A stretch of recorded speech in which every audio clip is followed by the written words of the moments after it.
Välkommen till den lättsamma podden Let Me Know om den amerikanska rockgruppen Kiss med Marco och Bernt. Nu kör vi!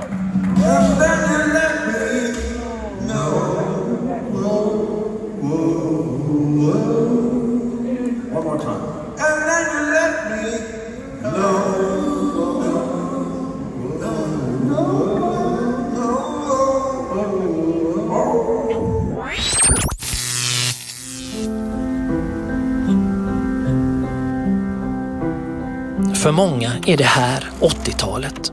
Då var den störst. Alla läste den. Musik, film och tv. Men ändå så mycket mer än de unika bilderna och reportagen. Kanske minns du planscherna, bildtexterna och stjärnorna. Det är inte bara en tidning. Det är ett dokument över ett årtionde då varenda tonåring absorberade varje bokstav och varje bild svältfödda på populärkultur. Sidorna blev ett fönster mot en annan värld, långt ifrån nyponbuskar, flårtanter och vuxna som inte fattade någonting. Det här är historien om Sveriges största poptidning, om hur den blev till och tiden då den gavs ut, när allt som fanns var okej. Ja, välkomna till ett trevligt samtal om 80-talets popnostalgi med en man som har böjelse för det, och det är Emil Örtemark som verkligen älskar det här och lagt ner så mycket tid med att göra en hemsida där man kan sitta och bläddra i den här 80-talsnostalgin i både Okej, vilka var mer Rocket och Rocket har en super.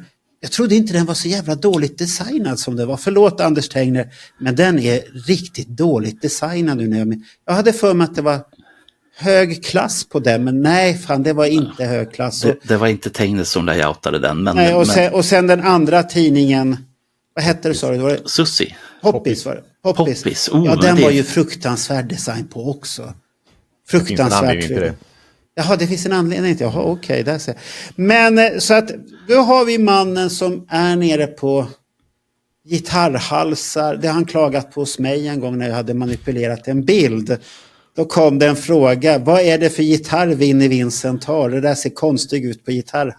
Fick jag skriva det? AI. Det finns väl när det gäller Emil inte en detalj som är så liten så att den går att kritisera, och inte en detalj som är så stor så att den inte går att kritisera. Men det som jag gillar jättemycket med Emil, det är att jag tror fan att han alltid har rätt. Han slår dig, Marco. Du brukar alltid ha rätt. Ja, jag brukar alltid rätt. Ja, men Emil har mer rätt alltid än vad du någonsin kommer att ha. Det blir ett tufft samtal här då. Ja, så välkommen Emil. Tack. Hur känns det att vara med igen? Jo då, som jag sa innan vi började spela in här, jag gör mig inte så bra liksom som intervjuoffer, och jag gör mig ännu sämre på bild. Så det blir ju säkert jättetrevligt. Vem har sagt det? Inte din fru i alla fall? Nej. Hon lyssnar inte på mig ändå. Men okay. Jag tycker att jag gör mig absolut bäst i text. När jag tycker du överraskade sist när du var med tillsammans med Carl Linnaeus. Vilken samling. Då var det... Göteborg 88 var det där. Ja, Crazy Nights. Jag tyckte ni kompletterade varandra fantastiskt där med era minnen, och sen när det kommer till det här nördiga. Ja, kommer du ihåg högtalaren som var vriden så... Ja, man sitter bara och säger, fan kan tänka på det, men det är det som är det unika, att det ska vara nere på den nivån. Men varför har du den här passionen för 80-talet? Det är ju då det finns ju en period i ens liv där allting man lyssnar på, allting man ser fastnar på ett annat sätt än det gör tidigare eller efter. Och det brukar vara någonstans där 12 till 16 brukar man säga. All musik du lyssnade på efter du blev 16, den har liksom inte samma pregnans som det du lyssnade på när du var 12 till 16. Jag räknar Bernt på fingrarna här och kommer fram till att det var nog Sweet ändå, och det var Kiss.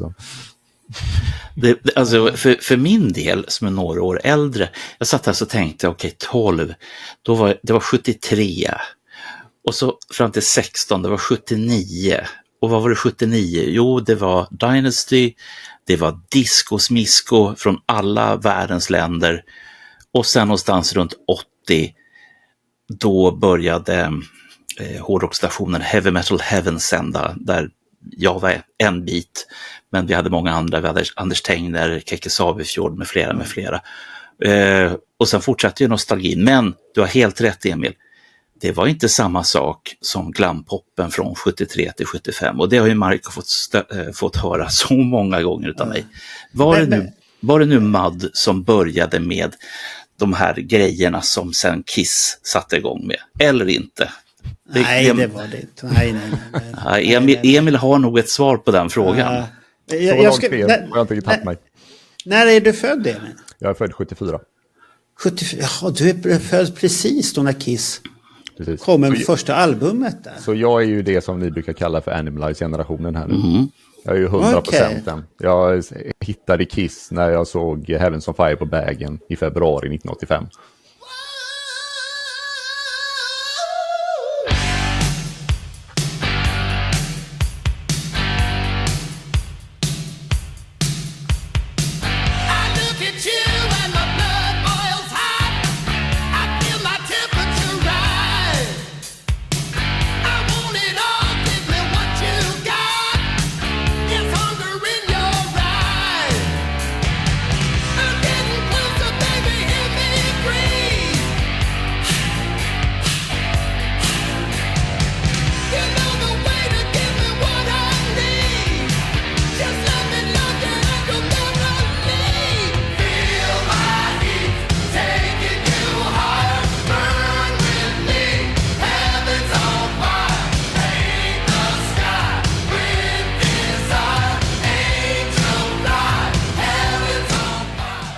Var det en så mäktig upplevelse att det tog dig på en gång, eller? Ja, det var det. Det är något av det konstigaste jag varit med om i mitt liv.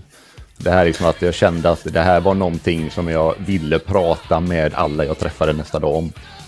Och det är ju inget man går till skolan och känner, liksom, när man är 10 eller 11 i det här fallet då, och känner liksom bara, fan, jag pratar nog lite för mycket om det här ändå.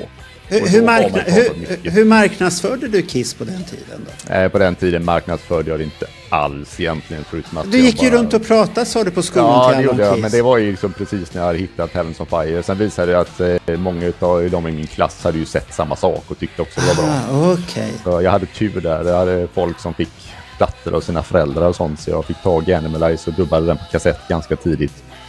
Lånade dem en kompis. Okay. Så du gjorde inte som jag på 70-talet när man hade upptäckt Kiss och gick och sa det att det är världens hårdaste band och världens bästa trummisar i bandet och allt det. Ja, man fick höra ett och annat, men på den tiden när man var så liten så var det inga problem, för de flesta trodde att det var världens bästa. Ja.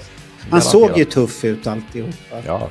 Och sånt här. Ja, där ser jag såg en recension för inte så länge sedan, gjord 84-85, som handlar om Animalize, där man då kallade omslaget för värsta lågprisomslaget någonsin. Brittisk tidning, det kan ha varit NME, men jag är inte säker. Men det var inget man blir glad utav om man tillhör. Värsta pris, vad sa du, lågprisomslaget? Ja, alltså att man har tagit 3 stycken syntetpälsar, bara lagt dem, och så tagit ett foto och tänkt, Hur visste de att det var syntet och inte äkta då? Inte vet väl jag heller. Antagande, det här är ju Kiss. Kiss. Det här är ju specialintresse uppenbarligen. Ja. Det är syntet och äkta. Syntetpälsar, ni kan skriva det på min LinkedIn-profil. Specialintressen. När hittade du Okej då?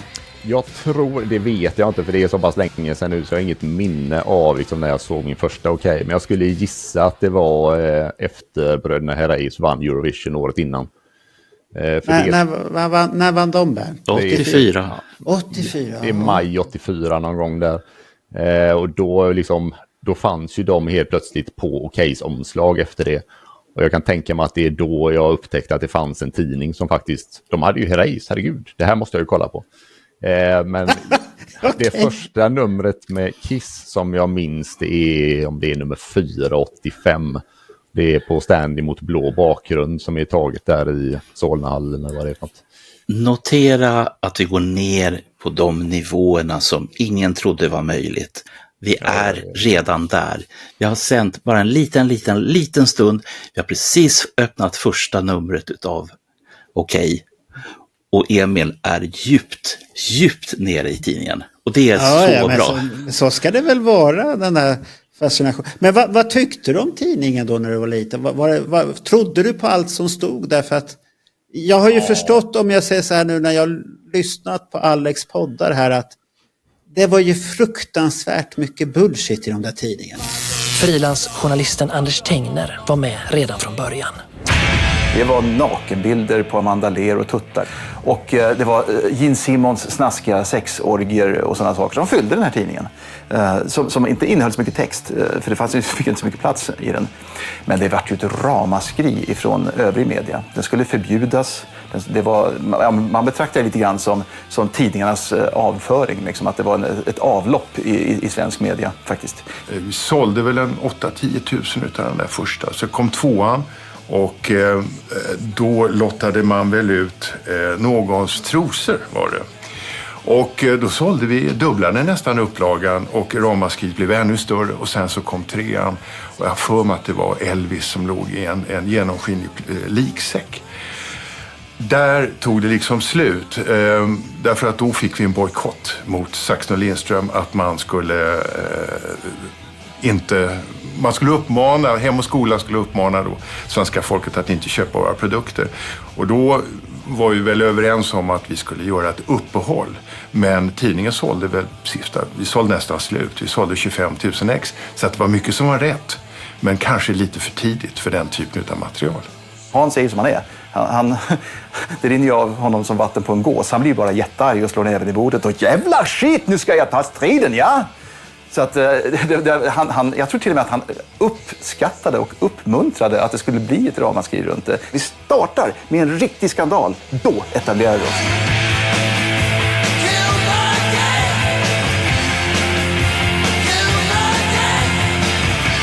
Det var det säkerligen.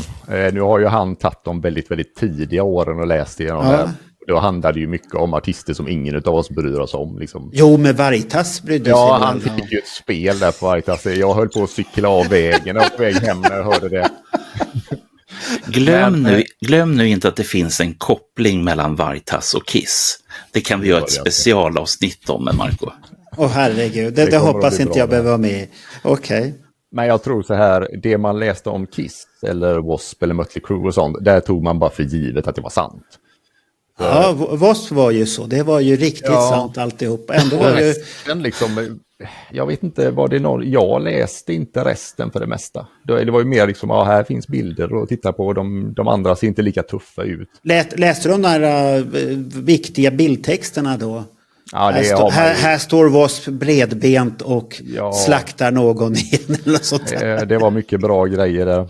Man försöker ju helst liksom förtränga dem så att de inte ska dyka upp, så man ska liksom citera en sån på en fest någonstans, men man vet aldrig. Emil, känner du möjligtvis Lars Brander? För han var ju en av dem som fick skriva de här texterna, varken han ville eller inte. Jörgen sett han har skrivit många, men enligt andra källor så Lars Brander var den som var liksom, hur ska jag säga, sexigast med de här bildtexterna. Brander satt väl i Göteborg också, va? Jajamän, det var därför jag frågade. Ja, nej, han borde ju varit åtminstone 10 år äldre än vad jag är. Ja, och Brander har ju skrivit barnböcker sen med Hans Hattvig. Bara det är ett annat avsnitt. Ja. Men man kan fråga sig, om ni tänker W.A.S.P. där till exempel, om de inte hade haft den här pushen utav Okej och Rocket, hade vi någonsin lagt märke till det bandet överhuvudtaget i Sverige? Ja, det hade vi nog. För jag tror att videon till I Wanna Be Somebody kom i bagen där någon gång. Jag kommer inte ihåg om det är hösten 84 eller våren 85.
Ja, Den okej. knäckte ju också ganska hårt.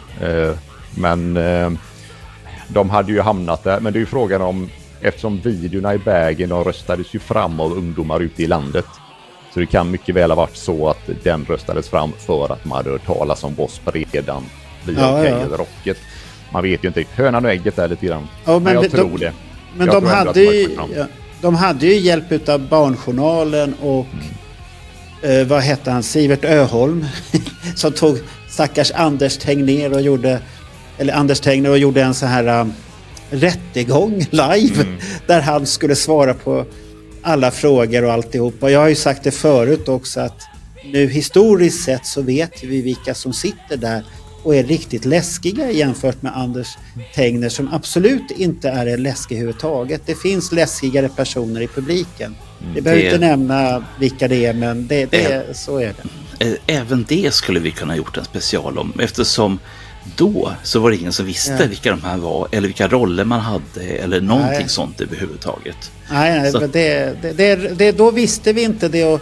Men redan när jag såg den när jag var yngre, den grejen, så tyckte jag att det var konstigt alltihopa. För att det var frågasattes på så himla konstigt. Sen tyckte jag redan då när jag var liten, och sen har man ju fått det här, se det flera gånger efteråt, det här Sivert Öholm.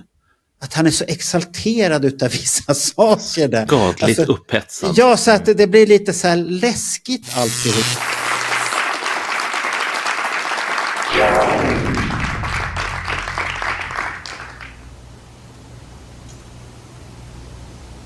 Och Anders är redaktör på en tidning, en av de många rocktidningar.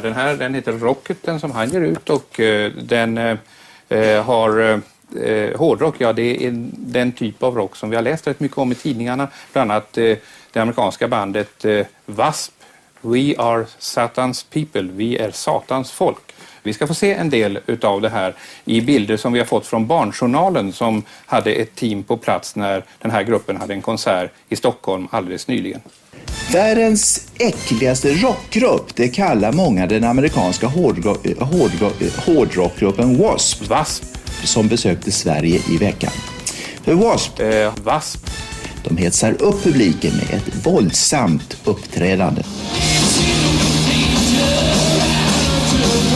Vad tycker du om den här typen av hårdrock? Det är hemskt. Jag tycker den är fruktansvärd. Jag tycker det är rent ruskiga saker. Och han tyckte ju sen när de gjorde den här motsatta rättegångsvideon massvis med år senare, där han skulle stå till svars. Att du skulle vara särskilt illa behandlad. Jag var inte illa behandlad, jag var ignorerad. Nej, det beror på dålig tv-allmänbildning hos dig själv, för du borde ha satt dig in lite grann i... Det vet jag inte riktigt, Sivert. Om jag kommer till tv i Göteborg och aldrig har gjort tv, är jag förväntad att sätta mig in i hela systemet. Du är 23 år, du jobbar på... Du är jag bad få prata med producenten och jag fick inte det. Nej, du fick säkert prata med någon annan. Jag fick inte prata med någon. Jag satt i det där rummet och väntade tills det var dags för mig att gå upp och sätta mig i stolen. I så fall gjorde nog redaktionen fel om du inte fick prata med någon. Det kan jag köpa, va? Det som jag vände mig mot ganska kraftigt, och som jag tror lite skönt det här i sank för din del, det var ju det här att du plockade in så mycket märkliga, besynliga människor som 6-åringar som inte kan läsa och som så tydligt inte hade exponerat för W.A.S.P. annat än några minuter innan sändning när pappa hade visat upp en bild på dem. Det var farbror med hatt, det var den söta tant Dagny som satt där. Det drog ju lite ett löjets skimmer över hela alltihopa. Jo, det? Ja, men det är en efterhandskonstruktion du gör nu. Nej, vi såg det precis där. Eller hur? Jo, va? Det är väl... Han bad om ursäkt men ändå inte. Han gjorde som många kvinnor brukar säga. Jag ber om ursäkt men... Ja. Det där klassen. Vi går inte djupare i det träsket för då ligger vi illa till allihopa här. Då. Nej. Jag är helt oskyldig till det här. Ja. Det som är intressanta det är att han säger i det här, nyversionen, att han kan inte be om ursäkt. Men han kan be om förlåtelse. Ja, det sa han ju. Men den kan ni få fundera på. Ja, men det gick riktigt bra. Vet du.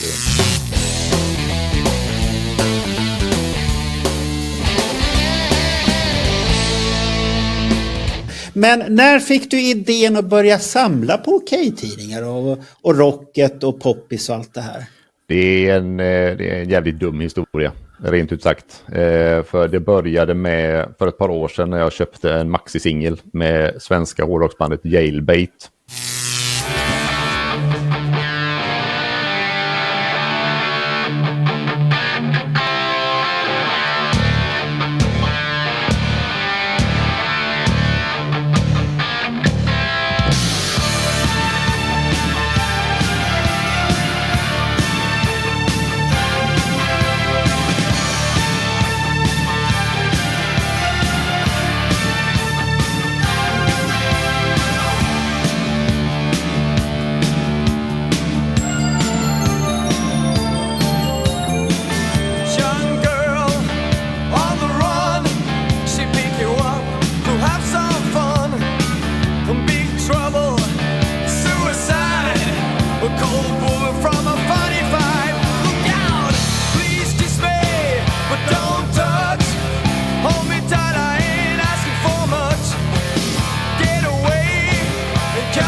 De blev ingenting. De vann. Nej, jag tänkte, vilka är det?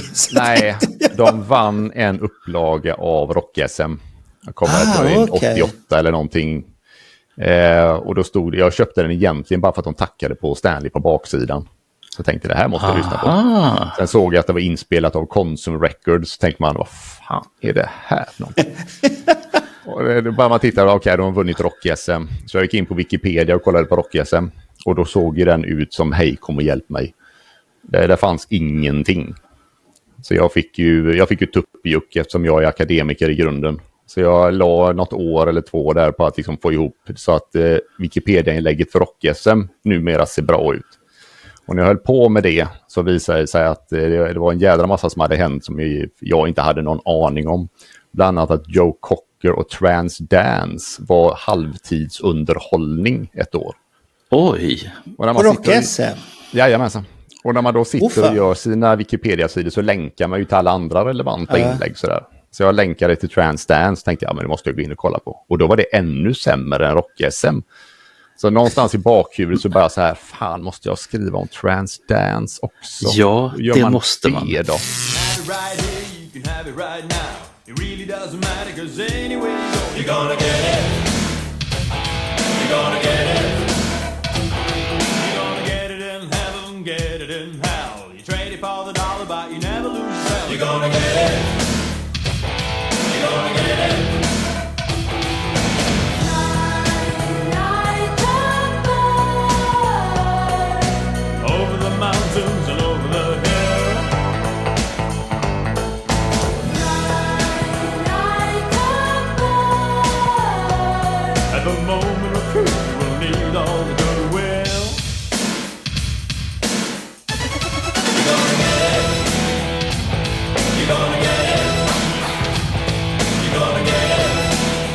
Och då till slut kom man ju fram till att den enda som hade skrivit om Transdance, det var ju egentligen de här poptidningarna.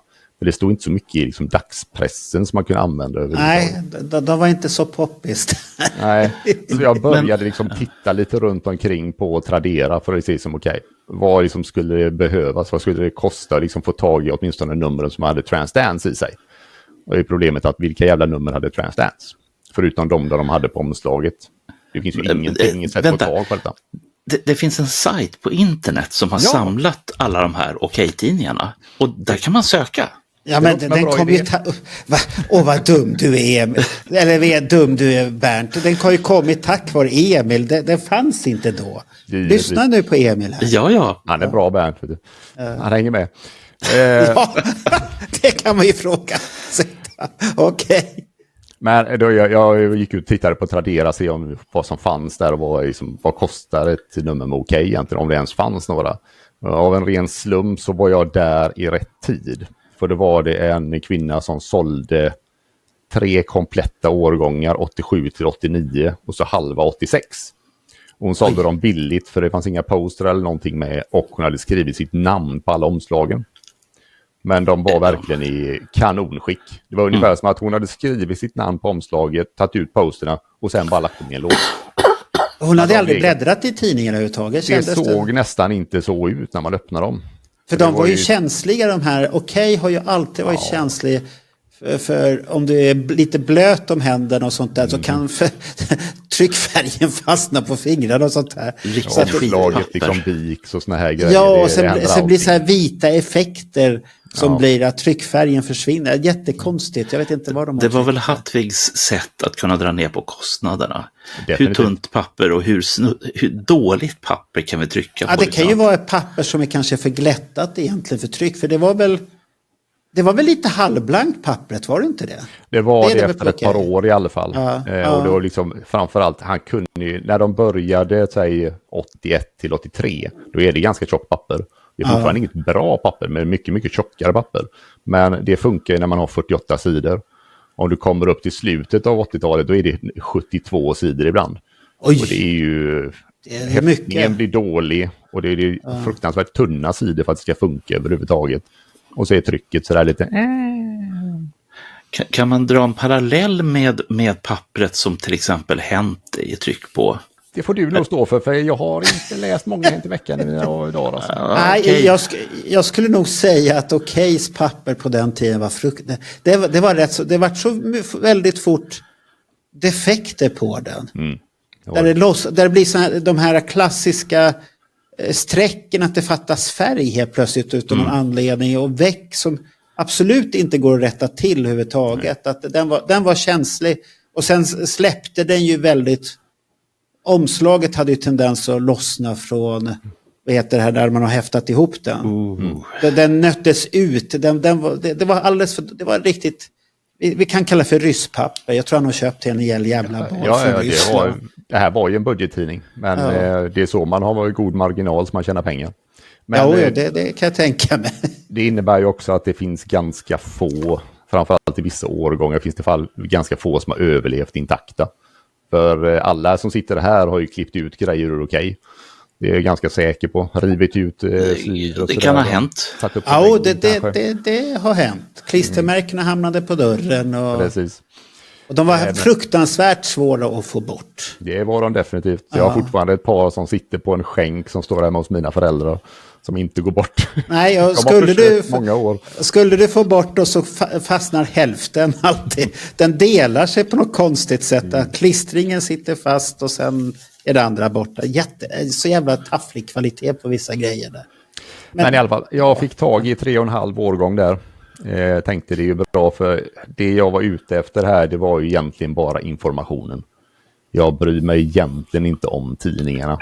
När jag sitter här, liksom, om jag sitter och bläddrar igen så är det ju lite Gollum-varning på det. Liksom man sitter där, my precious. Men jag är egentligen ute efter det som står i, att det ska finnas tillgängligt. Men det slog slint där någonstans i alla fall. Det slog slint någonstans för sen liksom... det verkar som jag började med detta i ett jävligt bra läge. För det var många som kunde tänka sig att sälja till en förhållandevis billig penning fastän det var bra grejer. Vad låg styckpriset på då? Det beror helt och hållet på vilket år det är. Men om du sätter medelpris ungefär? Medelpris är alldeles för högt. Jag skulle gissa på att det antagligen har varit någonstans närmare 100-lappen. För styck för gamla Okej alltså? Men då är, liksom, då är det medelpriset här. För om vi säger sista numret av Poppis hade nästan ingen upplaga alls. För de visste att de skulle lägga ner den. Och jag har bara sett det till försäljning en enda gång. Och då är då blir det högre. Då får man punga ut helt enkelt. Å andra sidan, när jag köpte de 3,5 årgångarna utav hon som hade skrivit på omslaget. Så var det säkerligen inte mer än 15 spänn per tidning jag betalade. Så det är ju det. Men sagt, det är väldigt, väldigt stort spann. Hade du dekalarken kvar på dem de hade fortfarande? Eller hade de pillat bort då? Vissa har jag dekalark och sånt kvar. Vissa är faktiskt helt intakta. Dekalarken sitter på utsidan eller i mitten och posten sitter fortfarande häftad i mitten. Ja. Och de kostar ganska mycket pengar. Vilka dekaler hade hon satt upp? Hon hade faktiskt tagit bort allting sånt. Där fanns bara själva tidningarna kvar. Det var poster och dekaler var helt borta där. Det var det som var det viktiga för henne. Det var otroligt egentligen. Ja, men det är finns ju... på framsidan att det var hennes. Vi ska säga det är faktiskt en ren slump att jag lyckades liksom faktiskt göra det faktiska arbetet, det fysiska arbetet med att skanna allihopa. Det är jag lite nyfiken på faktiskt. Ja, jag testade lite här. Eftersom liksom, när jag väl började samla på mig ganska många nummer så tänkte jag liksom, okej, hur lång tid skulle detta kunna ta? Man säger att man kan skanna en tidning om dagen. Då är det ungefär 300 tidningar, borde kunna ta ett år. Hur lång tid tar det att skanna en tidning? Då varierar det ju beroende på hur många sidor det är och så här. Och sen måste man då hitta något sätt så som jag har gjort nu med att bläddringen ska funka så det faktiskt ser ut som någonting. För att bara slänga upp liksom sådär pdf-filer som vem som helst kan ladda ner det. Det ger ju ingen känsla på samma sätt. Nej. Som jag glöm inte ljudeffekten du har lagt till där också. Den är mycket bra tycker jag. Ja, det var faktiskt en miss. Jag trodde att jag hade tagit bort den. Nej, ta inte bort den. Nej, det kan jag inte. För den tillhör ju det där... jag tycker den är jättebra. För det blir direkt att man sitter hemma när man var liten. Så nu kommer en ny sida. Men jag hade från början tänkt ta bort den. För när jag testade det här så tyckte jag att det, liksom bara, att det var lite för mycket när man sitter och bläddrar varje blad. Jag uppskattar effekten för den låter jävligt bra att göra den. Jag kan tänka mig att du tyckte det i det läget för när du satt och testade. Då läser du ju inte sidorna och då bläddrar du mycket fortare och då blir det en jävligt jobbig ljudeffekt. Men till exempel som en annan, när man klickade på ett nummer där så börjar man titta så här, så sitter man och så gjorde så här, hörde jag först så här, vad hände här nu? Då stängde jag omslaget igen. Han har lagt ner ljudeffekt.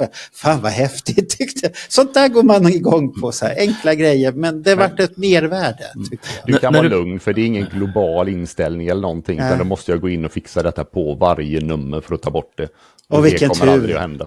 Men hur jobbade du då? Vad hade du för skanner du jobbade med och sånt här? Jag har en fotoskanner som är en Epson av något slag. Som jag inte kommer ihåg vad den heter nu. Så det är lite större än en A4-bredd jag har där. Jag kan fortfarande inte riktigt få in en hel okej-sida vissa år. För den varierar ju extremt i sin storlek här fram och tillbaka. Men för det mesta får man med allting som är viktigt. För det är ju oftast på okej så är det ju de sidorna där det är text. Då finns det alltid lite liksom marginal ute någonstans. Så att man inte tappar någonting. Som sagt, det här var enda informationen jag var ute efter. Så jag har inte förstört en enda tidning för att behöva göra detta. Men hur hög skannings-DPI har du haft? Har du skannat bara i 300 då? Eller? Nej, jag har faktiskt bara kört 200. Du har bara kört i 200? Ja, det testade lite olika storlekar där för att se vad som skulle hända. Jag är med fortfarande i ett projekt som handlar om att digitalisera allt kissmaterial i tidningar världen över. Som en galen holländare håller på med. Då körde vi på 600 dpi ett tag och det ger ingenting. Och när jag väl bara tittade på olika storlekar för okej så insåg jag snabbt att tryckkvaliteten var inte bra nog för att det skulle göra någon som helst skillnad mellan 200 och 300 exempelvis. Risken jag skannar ju mycket bilder och det har jag gjort. Nu för tiden behöver jag inte göra så mycket till okej som tur är, men inte till okej, jag menar till Destroyer. Titta nu.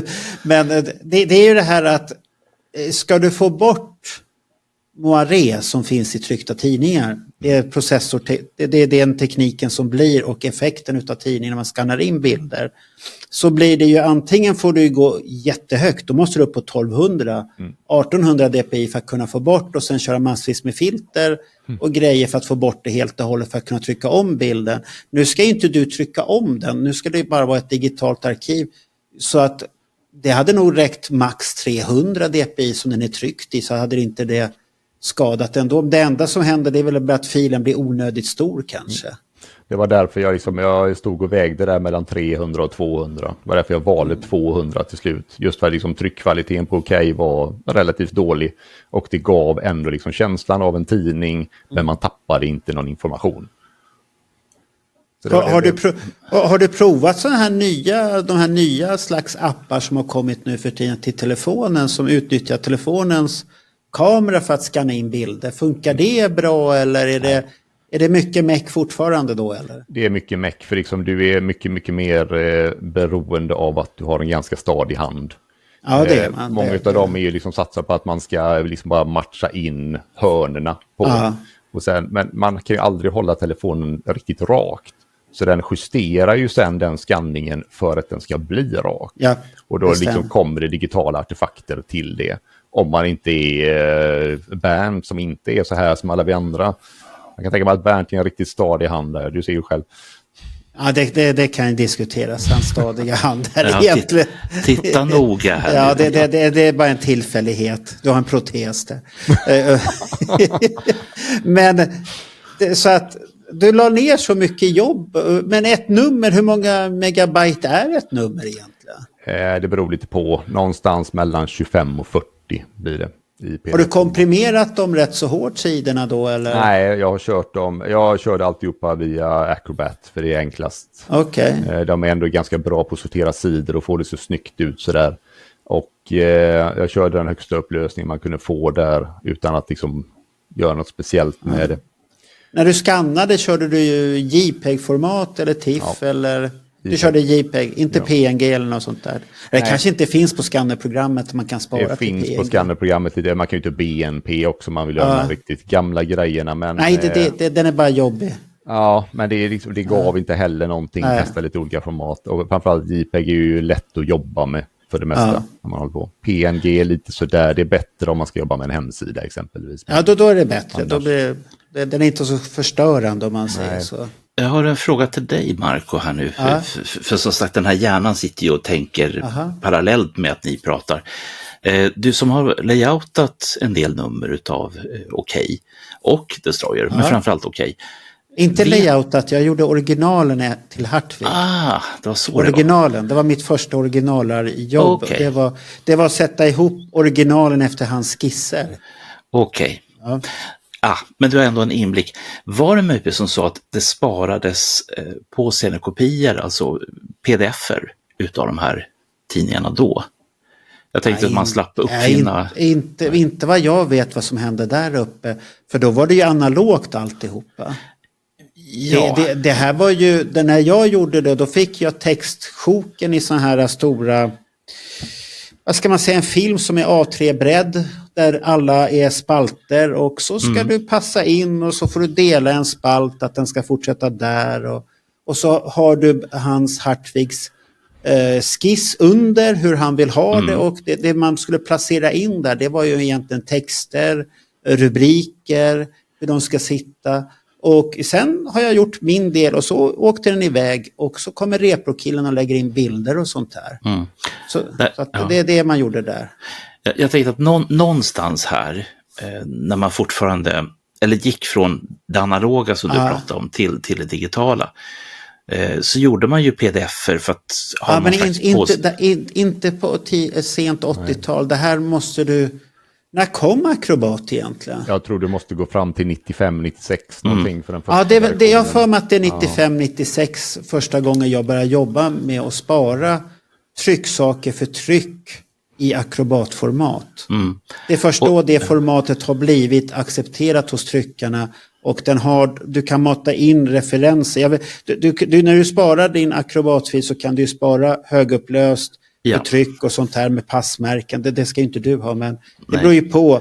Eller för webbvisning att det är bara 72 dpi och sånt här också. För att Okej fanns ju fram till, men jag inte minns fel, var inte det 2006 den lades ner? Till och med. 10. Det var mycket längre än vad jag trodde faktiskt. Det är väl Tegner hoppar väl av 2005-2006 någonting sånt där. Men 2010 lägger de ner. Det som jag tänker på där är att det måste ju finnas påseendekopior som har gått runt bland de närmast sörjande. Om jag får tänka högt. Jag bara tänkte att då kan det vara lättare att slippa göra jobbet för de senare årgångarna om man nu hittar någon som faktiskt sitter eller ligger. Jag tror inte det är någon som sitter. Du får ju tänka på att digitala prenumerationer fanns inte på den tiden. Nej. Utan det här är ju mest... Då finns det ju ingen vits att göra en pdf för publikformat överhuvudtaget. Det har bara gått internt. Jag vet ju när jag gjorde interntidningar i slutet på 90, början på 00-talet. Jag har ju pdf kvar på de tidningarna. Men gick de ut till publikt? Nej. Eller var det var internt. Vänta, backa här nu. Jo, vi gjorde som så i början på 2000-talet så hade vi, det här är S-post, ett distributionsföretag, då la vi ut tidningarna så att man kunde, istället för att man fick dem som papper så kunde man hämta dem själv och läsa. Men då är det ju på 2000-tal.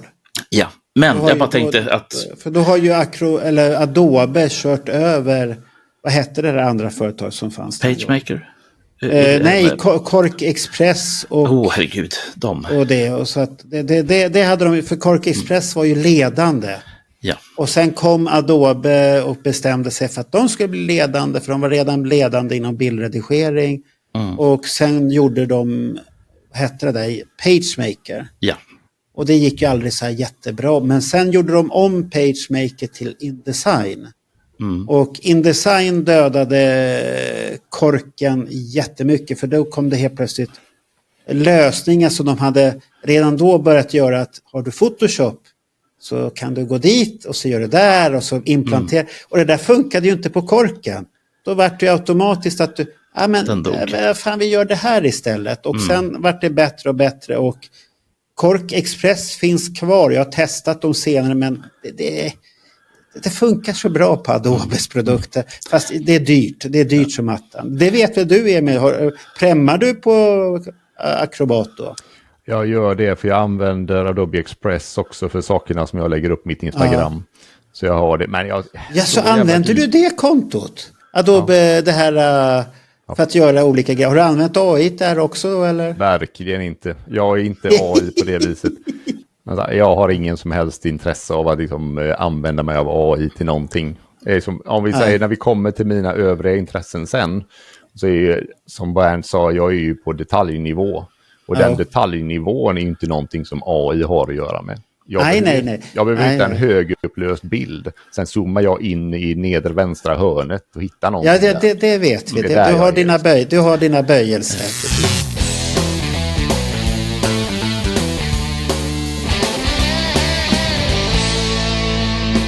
Men det var ju inte bara okej som du har på den där. Det var ju Rocket också, den stora tidningen Rocket. Som såg väldigt bra ut på framsidan, men jag varit chockad när jag bläddrade inuti den nu på dina pdf-er där. Minnet, det är väldigt högt och lågt. Minnet mitt vart så här jävla dålig var det väl inte? Man förstår ju lite grann varför det blev så. Det här är ju egentligen bara 3 kompisar som startar en tidning. Det är ju det. Och dessutom så ville de ju satsa på textinnehållet. De ville ju komma bort ifrån det glättiga som var okej. Och skriva om det som de tyckte mest om i hela världen. Men göra det liksom mer utförligt. Så de första numren av Rocket, det handlar ju mer om typ, här har ni hela historien om Deep Purple. Här har ni hela historien om David Bowie. Och sen liksom slänger de in lite annat också som de har fått till sig som är nyheter. Men layouten, jag håller med dig. Det är väldigt högt och lågt. Vissa sidor tänker man, schysst. Och sen vänder man till nästa uppslag och tänker man, men... Det vart en chock när jag satt. Jag vart så här, Rocket finns, här finns nummer jag inte har. Och så tänkte jag så här, fan, jag känner igen tidningar fram till ett visst nummer. Sen kommer det nummer, så att jag måste redan då ha tyckt att det här var ingen tidning för mig. Nej. Det är någonting som inte tilltalar mig, och så har jag gått tillbaks och jag köpte säkert okej samtidigt. Men den tidning jag inte köpte ut de där 3, det är Poppis. Jag vet inte varför, har jag förknippat den att det är en tjejtidning som Starlet ungefär? Du har nog bara tänkt att det inte var kvalitet den heller. Det är liksom bara en B-upplaga av okej. Det är samma förlag, det är Bröderna Lindström som startar den när de får ta över okej. För att mätta marknaden. Jag har en känsla av att de fick höra ganska tidigt att Tegner var på väg bort för att göra Rocket. Och då kommer ju Hans Hartvig och säger att den jäveln ska få. Ja. Så det här är B-laget inom Bröderna Lindströms förlag som sätts på att göra en tidning för att Rocket inte ska ha något utrymme och ta marknadsandelar. Jaha, man gör en konkurrent till sig själv som egentligen Man gör en konkurrent till sig själv. Det hade jag det var intressant att veta det. Jag har fått det här beskrivet lite annorlunda. Att Poppy skulle vara Okejs lilla syster. För de som inte har kommit upp till Okej-åldern så ska man först indoktrinera dem med Poppys. Och sen när man kommit över en viss åldersgräns, ja men då är man redan inne och då går man över till Okej. Men har du tittat i Poppys-tidningar? De är ju fruktansvärda alltså. Ja, det är så att när man väl bara tittar i dem så är det ju så att det är ju mycket som är samma bildmaterial. Ja. Det är lite svårt att se från början. Man märkte det inte själv. Jag märkte det inte 84-85. Det finns ju en anledning till det. Liksom. Men om vi tar en av Marcus favoriter här då. Jaha, den där bebaska nej. Du gillar den. Nej. De bilderna som var här inne i mitten. De dyker då upp ett nummer senare i Poppis. Ja, titta. En basker. Precis. Vad unikt. Varför skulle han ha den där jävla basken för? Ja, det kan vi ju diskutera med Paul Stanley när du träffar honom nästa gång. Ja, fy fan. Men det är ju samma redaktion, bara att de sitter i ett annat hörn och gör en annan tidning. Och så är det utbyte. Det bästa är det finns en bild, ett uppslag i Okej på Bröderna Herrey ungefär samma tid här. Och de har tagit en av bilderna på det uppslaget och gjort det omslaget på nästa nummer av Pop. Aha. Så det är mycket sånt. Så de satt väldigt nära varandra i redaktionen? Ja, det är dessutom så att han som var chefredaktör för Poppis, han tog över sen när Hartvig stack iväg för att göra långfilm. Jaha, okej. Då fick han göra det. För det som var det unika med Poppis också, att den bryter ju mot Hartvigs stora grej som man alltid säger, det får inte vara något utrymme kvar. Allt ska fyllas. Och det reagerade när jag bläddrade bland poppisarna som du hade på din sida. Fan vad mycket utrymme de inte har använt. Det är en spalt på en sida, så är det ett hot upp till och ett streck helt plötsligt bara så här, som inte säger någonting. Det där skulle aldrig Hartvig ha tillåtit. Nej. Och det måste egentligen bara ha gjort att Hartvigs tidning vart ju ännu bättre. Nej, Okej är den bästa tidningen. Definitivt. Det är också därför jag gissar att de lägger ner den ganska snart där Poppis. Framförallt, det är spännande för det verkar som att de lägger ner den strax efter att Hartvig sticker. Okej. Det är någonstans där eftersom de hinner med de bilderna på Kiss i studion för Asylum. Sen kommer det ett nummer till och sen får det nog. Men den överlever inte Rocket i alla fall? Jo, lite grann. Nej, 85, förlåt. Rocket håller till början på 86. Så Rocket håller lite längre, den stapplar liksom i mål där och gör ett väldigt, väldigt hastigt nummer runt julen 85. Ja, det sista numret var väl med Twisted Sister på omslaget, Die Schneider där. Det var det. Det var det, jag tror det är hyllningsnummer till Phil Lynott också. Att posten är på Phil Lynott för att han precis gått bort. Men det är ett bra nummer, men numret innan är verkligen så här man känner att de tänkte vi har en massa grejer som vi bara måste bli av med innan vi lägger ner. Men då skulle man ju kunna säga, om man skulle vara riktigt långskott här, att Rocket är egentligen före sin tid vad de här hårdrockstidningarna ska bli. Tittar du sen på, vad hette den här tidningen som kom som vart Sweden Rock? Var det Bright Eyes eller vad hette den tidningen? Det var inte jag med på. Den kom ju där in, den Sweden Rock Magasin hette ju någonting annat innan den vart Sweden Rock Magasinet då. Men blir inte här lite grann som Kerrang? Kerrang var ju mycket läsning också. Jo, Kerrang är läsning. De var ju inte i närheten utav Okej. Då var ju Bravo, tyska motsvarighet, det var ju lite Okej på 70-talet, det stuket. Och vad jag har förstått på Hartvig så var ju den en utav de idéerna han tyckte att han ville kopiera. Sen gjorde han väl den bättre egentligen vad den tyska tidningen är. Sen finns det ett tillägg vi kan göra där, och det är att han var väldigt god vän till både chefredaktören för Bravo och chefredaktören för Pop. Ja. Det kan vara intressant att känna till. Föga förvånande å andra sidan, för att precis som du säger så finns det drag åt båda hållen. Att man det finns det, men det är ju det som är rätt så intressant och när man kollar så här, vad kommer tidningarna ifrån egentligen? Vad är källan till alltihopa? Och de här personerna, hur de skriver att rocket kan ju ha påverkat de som sen kommer med och börjar göra den här tidningen innan Sweden Rock, att de har påverkat, men vi vill ha en tidning med mer med rockhistoria. Att det blir, för att det har ju de Sweden Rock Magazine fortfarande än idag. De här stora artiklarna om en artist, man får veta hur det var förut, och sen har de alltid en bra intervju i samband med det också. Och där har du ju rock'n'roll-tidningen. Ja. För jag menar, det finns ju alltid kopplingar. För jag menar, Jörgen Holmstedt var ju väldigt god vän med Anders Tegner och det gänget.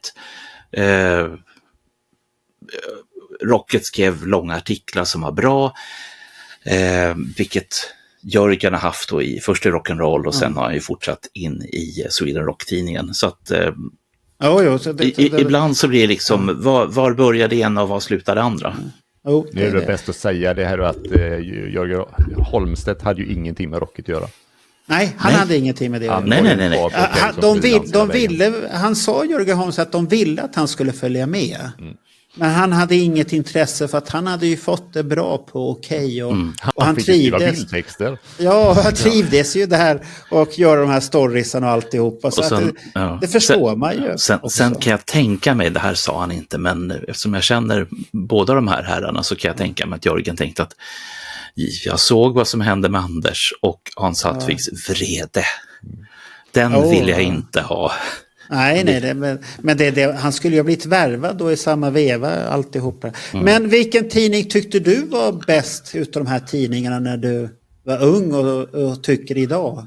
Jag tycker fortfarande att Okej är den bästa tidningen. När det begav sig så var jag mer förtjust i Rocket för att de hade en så pass lång följetong om Kiss historia. Det var ju i stort sett en artikel i varje nummer som de körde med från nummer 2 eller något sådär. Det gillade jag. Kiss Forever i all ära, den är också magisk. Men jag uppskattade den liksom längre följetongen på Kiss historia som Rocket hade mer. Men jag kommer alltid att hamna på Okej till slut, för det är där. Eftersom jag blev Kiss-fan i februari 1985 så kommer jag ju faktiskt in i ett av de bästa åren i Okejs historia just när det gäller Kiss. De är med nästan jämt. Det är poster i så många nummer så man hade ju inte plats kvar på väggarna. Och så kommer Kiss Forever och när den är slut så kommer ett i studion-reportage för nästa platta. Ja, då var det ju kört. Det är då fick du ju läsa det här Mark St. John och allt det här. Och... Precis. Ja, fick du reda på någon sanning då? 85 om det? Jag tror inte det. Jag har liksom försökt gräva så mycket jag kan i Mark St. John till min blogg.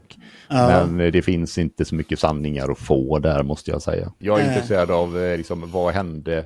Framförallt, hur fan hamnade han i Kiss? Det är ju det mest. Ja, den frågan kan man ju ställa sig. Vad var det Paul såg i honom? Inte det han skrev att Okej, eller vad han sa någonstans, karisma. Vad fan tittade han då? Ja, precis. Det finns ju en japansk intervju där de ska försöka få honom att prata lite och det funkar ju inte. Nej, den är ju så fruktansvärt då. Stackar. Och Gene säger han har fått göra det här stora testet här. Ungefär att han ska ligga med kvinnor. Det är bra.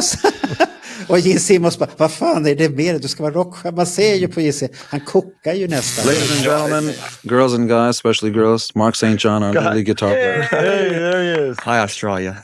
So, Mark, when you were asked to join the group, I mean, what were your first thoughts? I asked this to Eric about 3 years ago? 4 years ago. I was very flattered. I was really more than happy to come to New York and settle in here with the guys and start a new career. Right. Dishwashing. There was an initiation. I hate to think what it was. He didn't tell you about. Right. That's why he's smiling like this. Look at that big. With this album and joining Kiss, I mean, do you come up with your own ideas that? Yeah, most of the time. Yeah. The group contribution to most of it. Because going back to sort of like when a group becomes so established, they have their own set ideas in production, Paul. Yeah. Mark is real humble. He's just going to sit here and tell you that he's a nice guy and it just happens naturally. The great thing about Mark is he usually puts his fingers on the guitar and that does the talking for him. Right. Jag hör ju att vi har en frivillig gäst till Mark St. John-avsnittet. Ja, det kan vi ta Emil med. Han får vara facit när vi sitter och diskuterar. För det är en så här intressant grej tycker jag. För det finns mycket teorier och sånt här. Hur det vart som det vart med hela den gubben.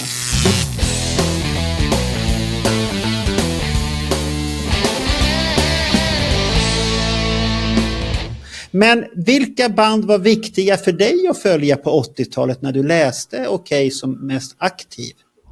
Det var Kiss.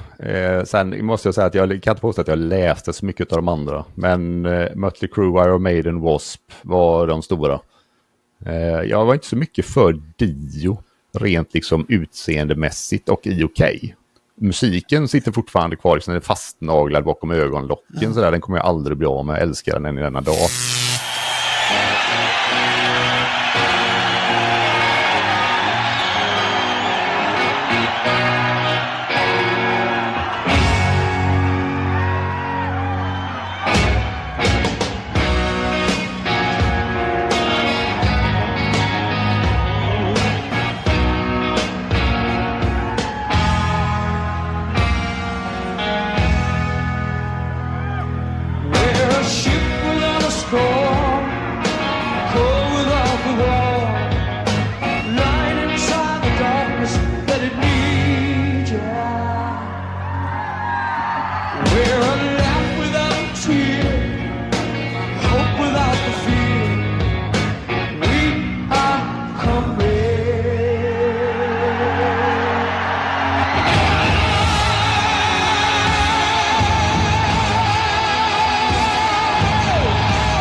Jag fick aldrig de reportagen som var om Dio i Okej.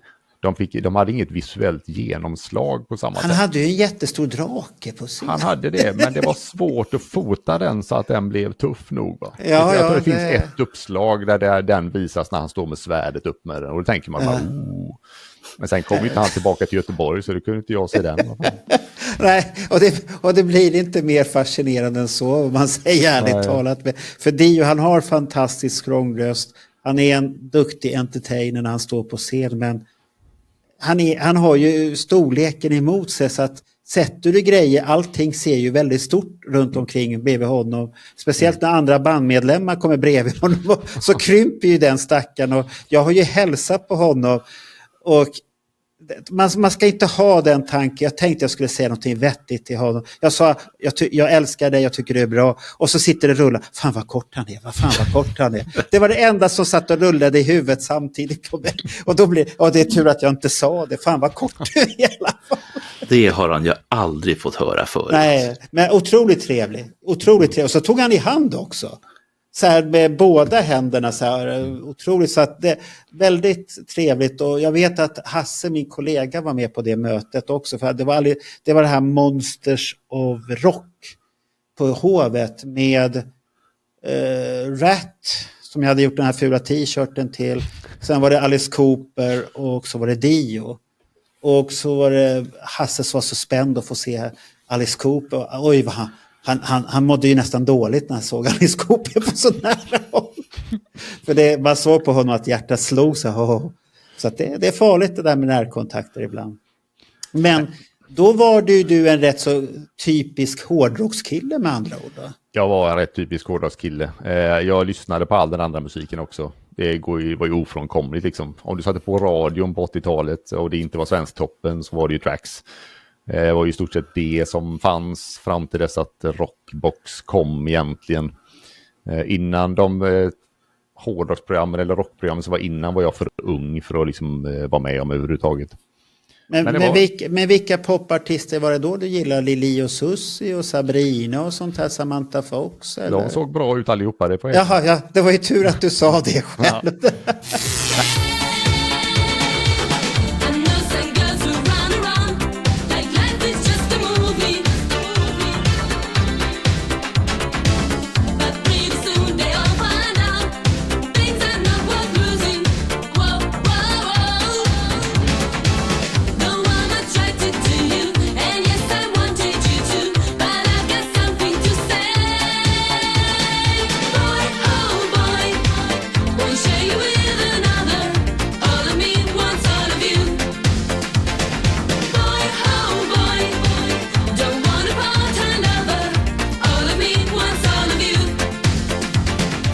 Nej, men jag lyssnade tack vare att jag hade en del äldre kompisar. Jag blev faktiskt så att jag började gilla Kraftwerk långt innan jag började gilla Kiss.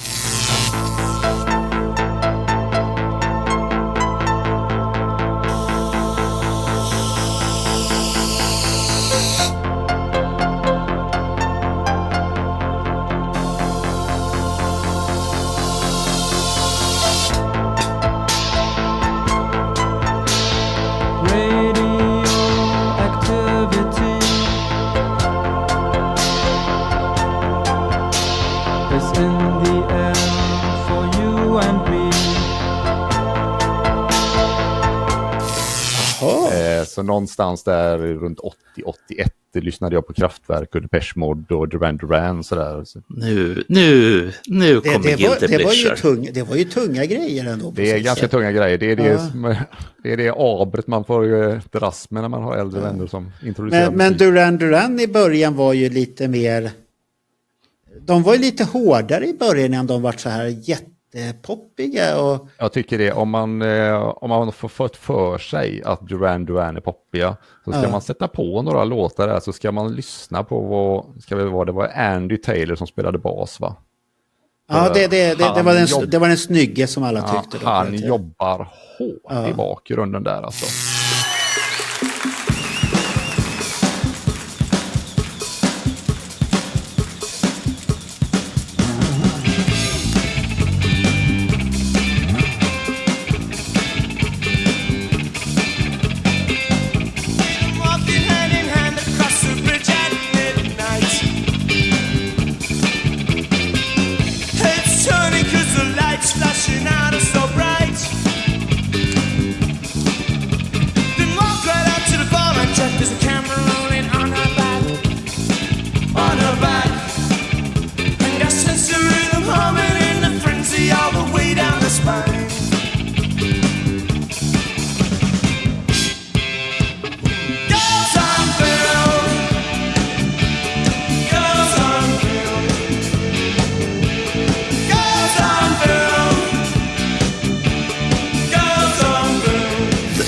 Den första, alltså deras debutalbum det är ett mästerverk. Och det var ingen som visste någonting om Duran Duran när den kom. Hur kom det sig att de hamnade i det här syntbandsfacket? Syntband? Det var väl allt med syntar var ju synt. Var det syntband? Okay. Ja, allting som var new wave eller postpunk som de försökte kalla allting på den tiden. Det blev synt i Sverige. Ska vi säga. Vi hade ingen new wave som vi pratade om egentligen. Allting där det var synt. Punkt. Vi hade ju i alla fall radioprogrammet Ny Våg. Ja, kanske inte samma sak. Ny Våg. Okej. Ja, men det är samma ord i alla fall. Okej. Men så det betyder att om vi någonsin skulle göra en Kraftwerk special, då är du definitivt på, Emil. Då kan jag vara med. Det är ändå, jag har listat Man Machine som en av 10 skivorna som har förändrat mitt liv. Så. Bra där. Det är så fascinerande. Men så att Kiss passar in i det hela. Och sen farliga W.A.S.P. i det hela också. Ja, det är inget konstigt alls. Nu för tiden, om jag går sällan på konsert nu för tiden. Aha. Jag har liksom fått nog av folk, helt enkelt. Det är för mycket sådär. Så det kan bli någon arenaspelning och det kommer någonting spännande, men inget sådär. Så jag är hellre nere på konserthuset och ser klassisk musik. Men det finns ju en grej nu för tiden, Emil, och det är att folk i alla fall min och Marcos ålder, det har jag lärt mig, de orkar inte trängas längre. Nej. Det är fantastiskt. Det finns ju de som har fått alldeles för mycket förtäring i dryckesform som tycker om att trängas. Och så kommer de trängande tillbaka sen också. Ja. Men det här jämför det här med, jag såg Nicki Minaj. Jag har blivit frågad över mitt vett överhuvudtaget. Men jag fick en fribiljett till Nicki Minaj. Jag kan säga att jag har näst David Cassidy 1974, då jag höll på att bli ihjälträngd nedanför Gröna Lunds scen. Så jag har ingen minne av så mycket trängsel. För det var ju ståplats. Hela det som numera heter 3 Arena. Sånt jävla trängsel. Och då kände jag så här, har jag missförstått allting? Nej. Så gick jag och såg en konsert som har en mognare publik. Det var ingen som trängdes. Men Nicki Minaj.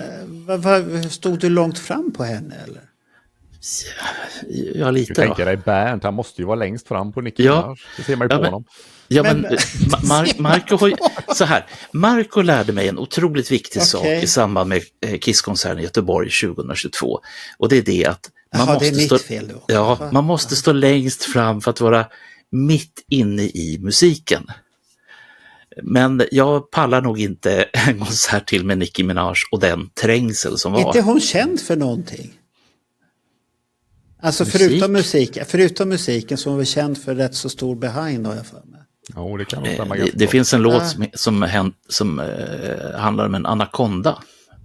Ja, men då var det den kvinnan jag tänkte på. Gick du att lyssna på henne och stod längst fram? Ja, men jag har ju lyssnat på en annan låt. Det var med J.J. Sundström och Stefan Demert. Anakonda. Så jag tänkte de kanske har någonting med varandra att göra. Nej, det har du flummat med dina droger från 70-talet. Här trodde ni att jag var allätare när det gäller musik. Bernt är fruktansvärd när det gäller musik. Alltså. Men jag kan ju bara säga för alla att han var rätt lätt att slå på hitster. Det var väldigt. Och sen har Bernt en rolig grej där att han är en man som försöker ändra spelreglerna under spelets gång. Hela tiden tills min son sa, det går inte att göra så Bernt. Jag har sagt det här nu 5 gånger till dig. Det gick jättebra tyckte jag. Ja, det tyckte du. Envis som fan fuska.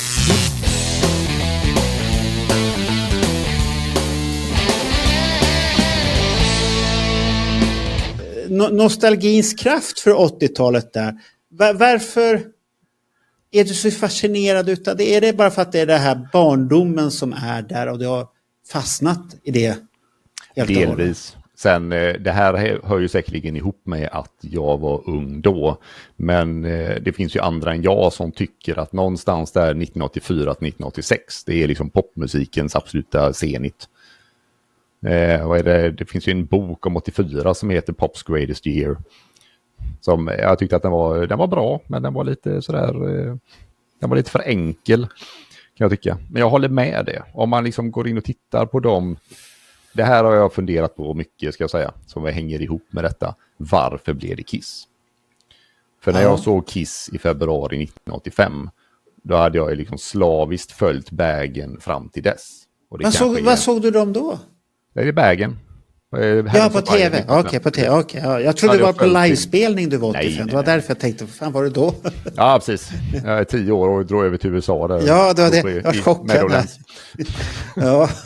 Nej, men då hade jag liksom sett alla videos som hade visats på Bagen.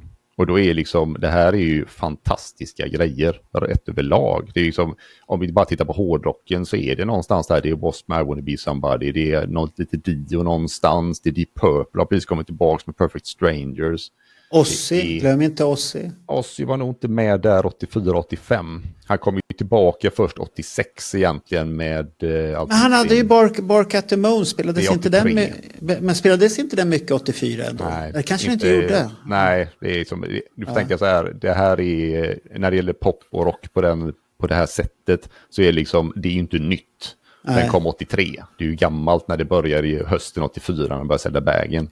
Då är det så passé så det finns ju inte ens. Det måste vara nytt.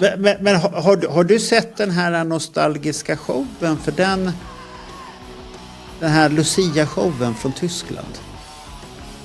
Ja, det är... När visades den? Var det 84 eller 83? Det är 83 tror jag, om det är december. Är det Lucia 83? Är det inte Lucia 84?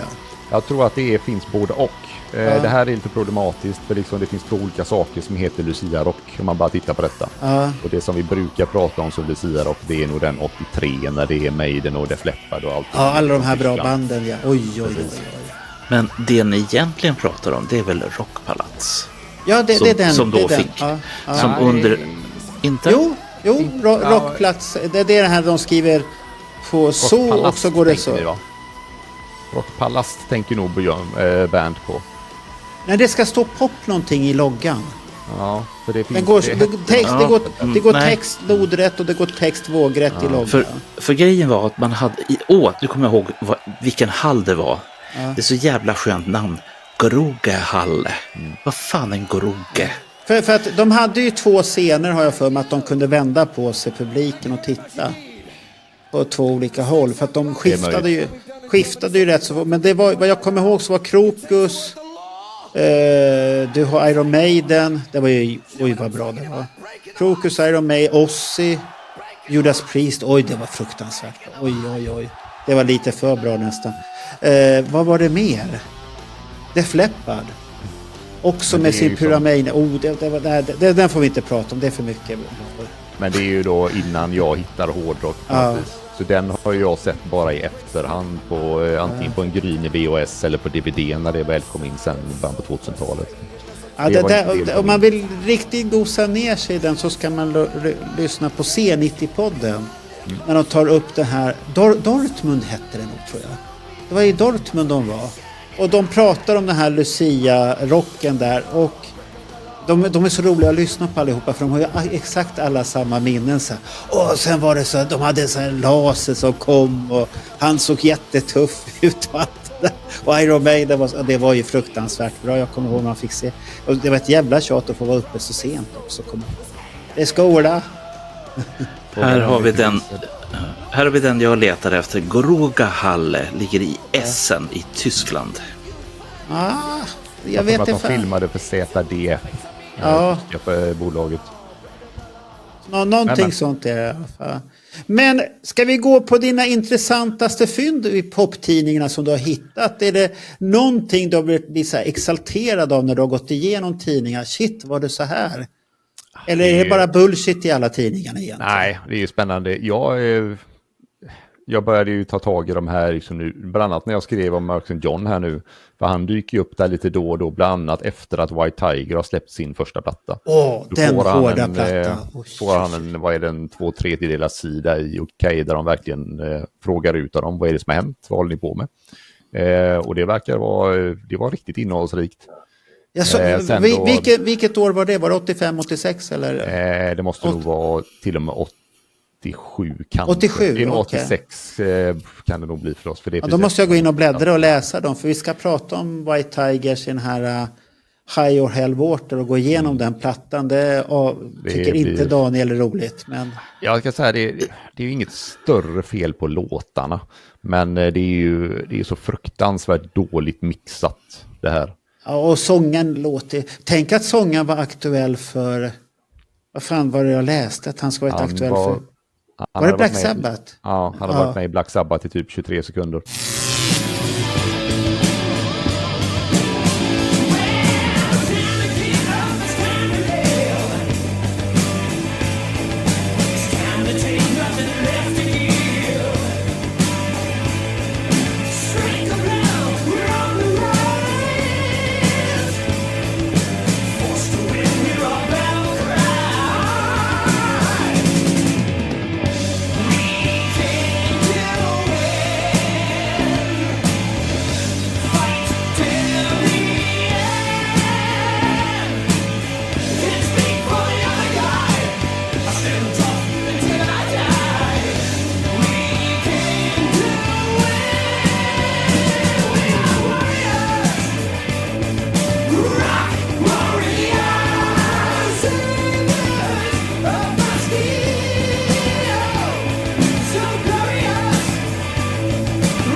Ja, det förstår jag att det var 23 sekunder. Alldeles för länge ändå, tycker jag. För att när jag hörde och läste, han kan väl fan inte vara ett aktuell för Black Sabbath. Vad var det så här konstig Mark St. John-upplevelse man har fått där? Han är skitbra. Nej, för fan, han är inte bra alls. Nej, men sådana grejer är alltid roligt. Och någonting sådär att det kommer jag inte ihåg vem det var som pratade om det senast. Bob Kulick blev ju intervjuad någon gång där i mitten på 85 också. Och ja, just det, då han berättar om hemligheterna lite. Precis, det var minsann jag som spelade allt det här och på Creatures var det så här. Ja, Jörgen Holmstedt tog upp det på sin Okej-podd där och berättade att han vart jättechockad första gången att vad är det här? Han öppnade sig och berättade vad är det här för någonting? Och han bara fortsatte. Det var intressant. Var det inte den podden också som Jörgen säger att Bob Kulick sa jag får berätta det här? Ja. Kan nog stämma, ja. Det låter han bekant. sa det. Men jag tror inte han fick berätta det då i alla fall. Nej. Men annars har det inte varit så mycket såna här grejer. Det är ju mest så här att det dyker upp artister som man aldrig hört talas om. Det är det roligaste. Man går igenom det här och tänker det är vissa artister som får en 5-6 nummer i rad. Sen försvinner de. Och så du hade ju den där han med dansklingande namn som var med i filmen Nils Jensen. Ja. Vad var han känd för egentligen? Ja, han var inte känd för någonting förutom att han var med i G och han spelade in lite plattor. Men han ville ju vara David Bowie. Ja, men det var ju inte överhuvudtaget. Nej, men han ville vara. Om vi säger så här, om du har David Bowie så har du åtminstone, vad är det Bergdahl brukar säga, Wieselgrensskolan, deras variant på David Bowie. Det var det han var. Ja. Han ändrade stil varenda gång han var med i tidningen. Och han spelade in saker som var rent ut sagt experimentella ibland. Det är lite sådär collageaktigt. Ja, men han var med så ofta också, kommer jag ihåg. Och han ställde upp på allt för typ. Ja, det är direkt så här, vi har lite utrymme, vill du vara med? Ja, jag är med. Ändra lite stil. Jag ändrar stil. Nu gör jag det. Så här, väldigt konstigt. Finns det några paralleller då med Nils Jensen och Di-Leva? Eller har Di-Leva alltid varit Di-Leva? För han är också en Bowie. Ja, en Bowie-produkt. Som jag minns det, och om man tittar på dem, nu kommer ju Di-Leva så pass sent så han är ju inte vara med så länge 80-talet är. Nej. Han är ju mer liksom 90-talet i början där sen. Men han är Di-Leva när han dyker upp. Då är han den här kufen alla tycker. Han har sin kaftan där och smyger omkring med en inte riktigt kafkanen den här i början. Då hade han mer som såg ut som en sån här hur ska man säga, som är på spel, Harlequin på spelkort ungefär. Och du tänker med så här åtsittande byxor och konstiga kläder, sen hade han en knorr på frisyren här framme och såg ut mer som en blandning utav Joker eller något sånt där konstigt i början av karriären. Nu har vi hittat ditt specialintresse här med andra ord. Ja, men det var väldigt så eftersom jag tittar mycket på bilder så det är sånt här som fastnar mig, för sen kommer ju den här den perioden i hans liv och då är han ju en helt annan artist. Fast jag har en grej här till dig, Marco. För ett par år sedan så var jag med i ett tv-program som heter Första dejten. Men framförallt så har jag engagerat mig i alla frågor där människor kränks. Ingen ska behöva bli kränkt överhuvudtaget, någonsin. All kärlek är bra kärlek och all kärlek är fin kärlek. Jag vet väl en del. Och hon som jag blev matchad med, fantastisk kvinna för övrigt, men hon är väldigt stor Di-Leva-fantast. Och det kunde ha blivit någonting här nu. Stor Di-Leva, Inge Blyckert, och så stor Marco som... Ja, jag är ingen större fantast, men jag tycker han är väl... Han är en duktig artist ändå om man tänker vad han har skrivit och sånt. Han är udda, han görs på sitt sätt. Sen har han väl blivit mer... hur ska man säga, mer alldaglig på senare år tycker jag.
Att det är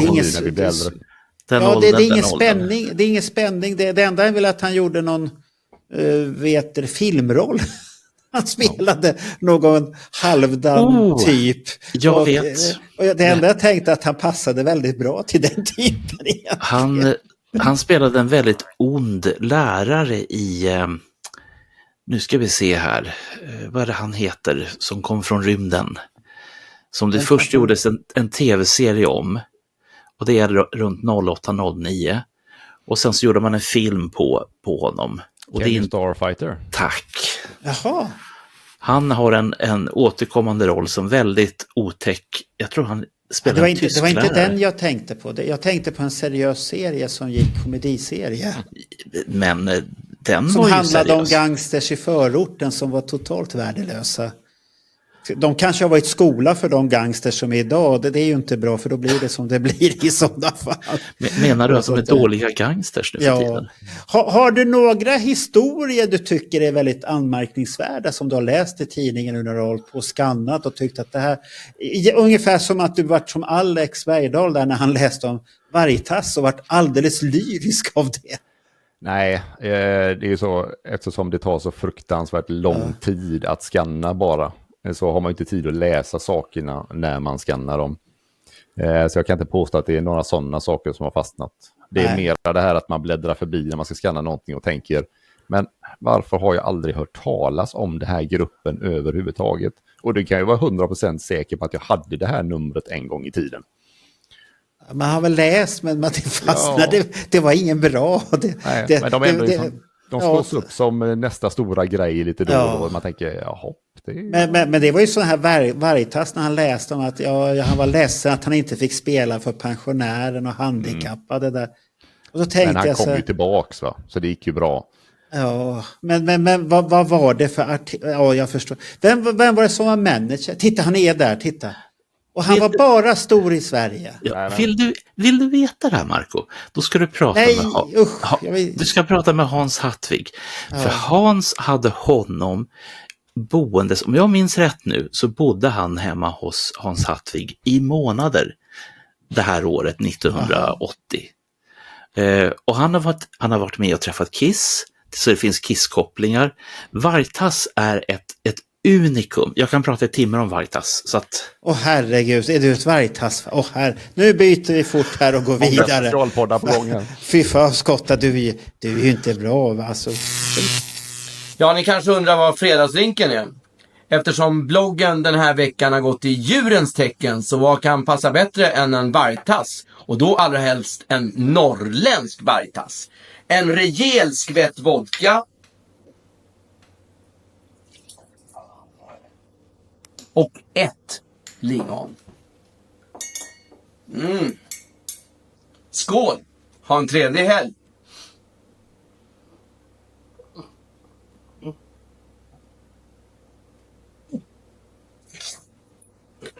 Tyvärr, ledsen, jag bet av.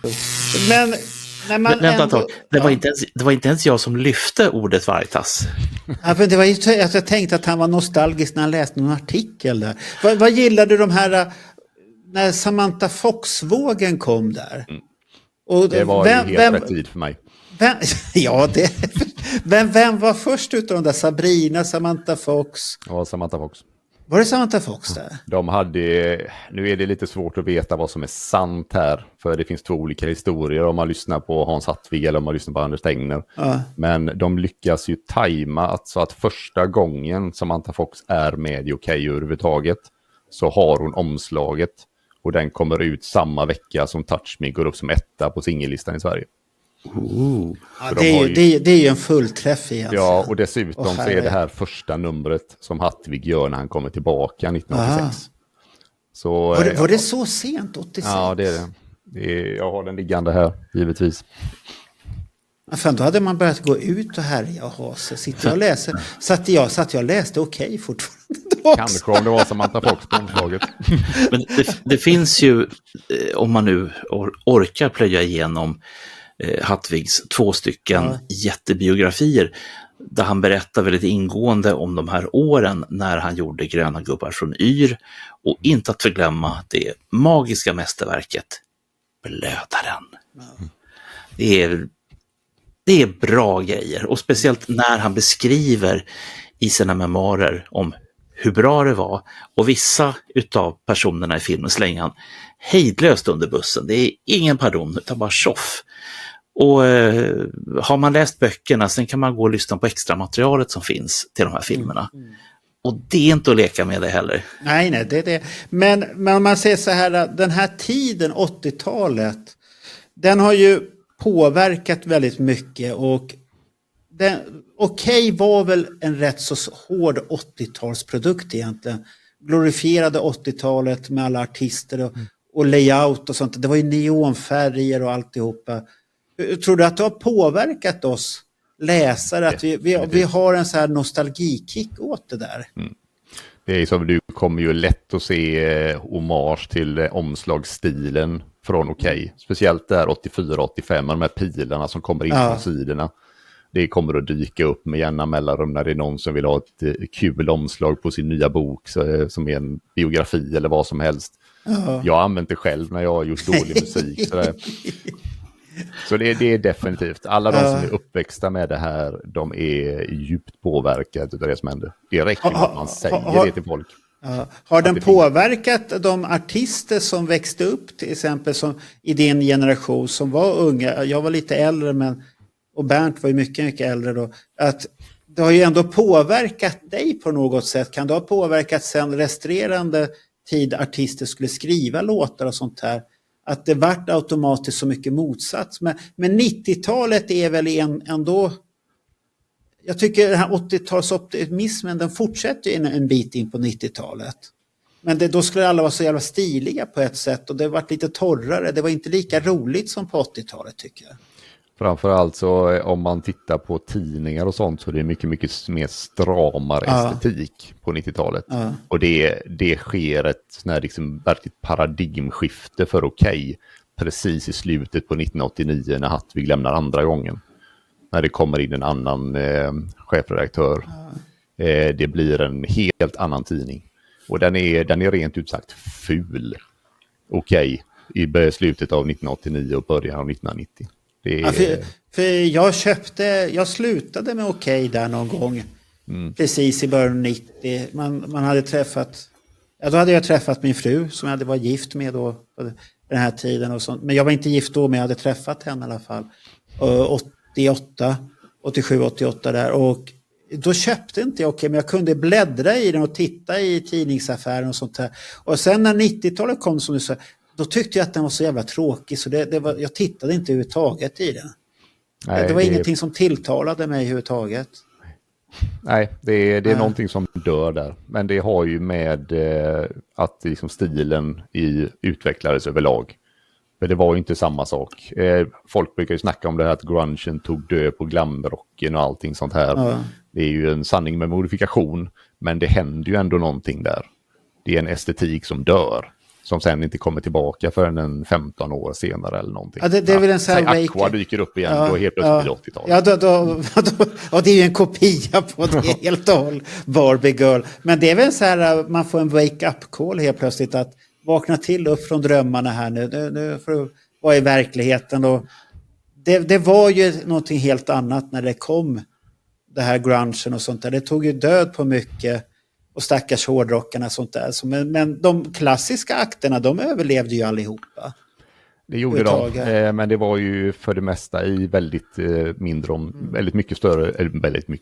mycket mindre utsträckning ska vi säga. Framförallt som Maiden var ju ner och spelade på riktiga hålor ett tag. Men de hade ju den här krisen också med, vad hette han som... Ja, där var det Mark. Hur tänkte de där? Jag tänkte att de ville nog ta sig tillbaka till de första 2 plattorna. För han gör Paul Diano-materialet fantastiskt. Men så gör han det? Ja, men han kan ju inte göra Bruce Dickinson för att rädda livet. Nej, det... Kan jag få hugga en liten nördig sak här? Eftersom nu har vi Emil med här och nu kan jag äntligen få svar på den här frågan. Hattvig envisas med att sätta en stjärna på varenda tidning. Och så stod det ny. Och det funkar, de första 3-4 numren av tidningen var ny. Medan hans tolkning var att numret var nytt. fast det stod ny. Hur länge stod det ny på Okej? Jag tror det gjorde det nästan hela vägen, fast i olika utsträckning, så länge han var med. Vi ska se här. Men varför skulle du inte kunna få stå så? Ja, men den var ju inte ny. Den var ju gammal. Ja, men när numret kommer så är den ny. Ja, men då skulle det heta nytt om vi ska vara sådana. Ja, men om vi börjar här så har vi... Han var tysk. Det räcker med nya. Norge ska det stå nya Okej. Vilket år var det där? 1981. Det här tycker jag att det är liksom lite posterestetik på själva omslaget. Det är mycket, mycket mer likt poster än vad det kommer att vara senare. Aha. Vi kommer fram till 1985 och det står ny. Aha. Sen kommer vi till 1988 och då står det nya igen. Nej men titta, Lili och Sussi där. Nu är det grejer. Och så med dekalark och alltihopa. Ja. Det är 88 där. 88 och det står ny. Han har ju berättat rätt i att det här själv, att det här var det han fick lära sig när han gjorde Piff och de här grejerna. Att det skulle liksom vara någonting, man skulle veta att det var nytt. Sen blir det faller ju på sin egen orimlighet. Men han påstår ju också Hattvig i någon, undrar om det var den som de gjorde för P4-dokumentären kanske. Han säger det liksom, för även om du hittar det här numret 10 år senare så står det ny på det. Och då tänker du, det här kan jag plocka upp och bläddra i. Men då tjänar inte han några pengar, så jag vet liksom inte... Nej, men det finns nog någonting i det hela. Han har nog rätt, för att det finns en lockelse i det där. Okej, jag har inte läst den, är ju ny för dig, du har aldrig sett den. Så men jag är så oerhört störd på det där, kan jag säga. Ja, men jag förstår. Hur kan du vara störd på en sån klassisk grej? Ja, men det var inte klassiskt då. Det kommer du ihåg när du gick ner till kiosken du skulle köpa. Då stod det ny. Ja, den måste jag ha. Och så kan man göra fel ibland och köpa dubbel. Är det Kiss så gjorde det ingenting, så då var det ju bra. Jo, men Tiffany till exempel stod ju inte ny. Hänt i veckan, eller vänta ett tag nu, hans egen, hur var det nu med Veckans Ny? Eller Veckans Nu heter den. Den skvallertidningen som han gav sig på. Som var det var en kopia på en tidning som heter Hello eller Olla. Den fanns både som engelsk och som spansk. Den gav han sig på. Och den heter Veckans Nu. Och jag tror fan inte att det stod ny på den. Men nu blir jag osäker. Ja, men vi får ändå säga så. Han var ju, ska man säga, han kunde inte sitta still. Nej. Om man tittar på Okej så ändras ju layout och sånt och hur estetiken ser ut hela tiden, även när han är där. Det är bara att det finns något övergripande, att det är ganska, liksom blicken fastnar på det, man tycker det ser bra ut. Sen kan man ju säga, om man ska vara lite kritisk till Okej på många gånger, går du in på färgsidorna så är de väldigt fint gjorda. Sen kan svartvita sidor vara väldigt taffligt gjorda många gånger. Han brydde sig inte om dem överhuvudtaget. Nej, och det syns på designen, det blir jättedåligt och sen har han ju det här klassiska att ibland kan ju en artikel ta slut till någonting och sen vet vi inte vad den fortsätter. Och det där är ju ett störande element. Men jag tänkte inte på det då. När jag var liten, det tog slut här. Var det inte det så här, fortsätter på sidan 62, spalten i mitten? Nej, ibland stod det ingenting. Artikeln bara tog slut där. Då var det slut. Mitt så här. Och det finns ju några fina exempel där liksom textelement har fallit bort helt och hållet. Det är början på en AC/DC-artikel där första rutan med text är tom. Man får ingressen, sen får man en tom ruta och sen fortsätter texten. Och så var det något nummer där Mötley Crüe hade ett helt uppslag där all texten var borta. Ja, då har originalet varit kass. Och då har originalet har varit kass och sen fick de trycka hela den texten i nästa nummer. Så att man åtminstone skulle läsa vad som det kan ju ha blivit så, för att när jag monterar då använder man ju vaxapparater, om ni vet vad det är för någonting. Den skulle rulla igenom med så här, man skärde ut den här remsan med skalpell fint så här, den här spalten, och sen körde man in genom apparater, det var hett vax. Du kan ju inte limma den, för då kan du inte börja flytta på texten. Då vaxade man den och så satte man den där var den skulle vara. Och så märkte nej, den var för lång. Det här får vi skära bort det här. Och har du vaxat dåligt? För då gick man ju med originalen och fladdrade hit och dit. Har du haft otur och det är dåligt med vax eller det är gammalt vax, ja då kan de ju ramla bort. Sånt där helt och hållet. Och de som jobbar sen, det är inte alltid de tänker på. De bara kör. De vill bara bli av med jobbet. Och det lärde jag mig den hårda vägen när man jobbade med kinesiska tryckerier. Att där kan du inte skicka, och sen kommer det tillbaka som jag gjorde kartonger till ett komradioföretag. Och jag hade skickat med font och alltihop, och så skulle jag prata sen med det här, för det var ju fel, och så, men vi fick ett provtryck. Men varför är det såna här både? Det var ju inte så här det såg ut. Vi har kinesisk Adobe. Vad är kinesisk? Menar du kinesisk? Ja, jag vet inte. Det är någonting. Och det var ju privatversion. De hade någon jävla gammal version. Så då lärde jag mig det där. Du vektoriserar all text. Och då kan du ju skaländra, men det är inte optimalt, för du kan ju inte gå in och rätta någonting överhuvudtaget efter att ha vektoriserat, och då är det kört. Nästan men det är sånt man får lära sig på den hårda vägen, att vissa får man jobba hårt med. Och vaxmaskinen var en sån där, och det är nog därför det saknas ibland kanske någon spalt som ramlar bort. Det satt inte fast ordentligt. Men som du pratade om det här med svartvita, jag kommer inte ihåg om det, och den SVT-dokumentären, då står han ju och bläddrar i några nummer där som han inte var med och gjorde. Och han spyr galla över de svartvita sidorna. Jag tänker, han visste väl någonstans att han var tvungen att ha svartvita sidor någonstans. Men jag är 100% säker på att han sket i dem. Ja, han ville ha sina färguppslag och liksom såna här fantastiska bilder. Och så kom det, liksom, det blev liksom den sista klacksparken innan han gick hem på fredag eftermiddag. Då tog han de svartvita. Men man ser ju det klassiska, det var en sida när jag bläddrade bland dina på slutet. Och då är det en svartvit sida. Och så kommer det en artikel, då märkte jag, så tänkte jag, så hur kan det bli så här fula? Rubriken är på den stora artikeln högst upp. Så är den men sen fortsätter den längst yttersta spalten, och så är det en helt annan artikel där.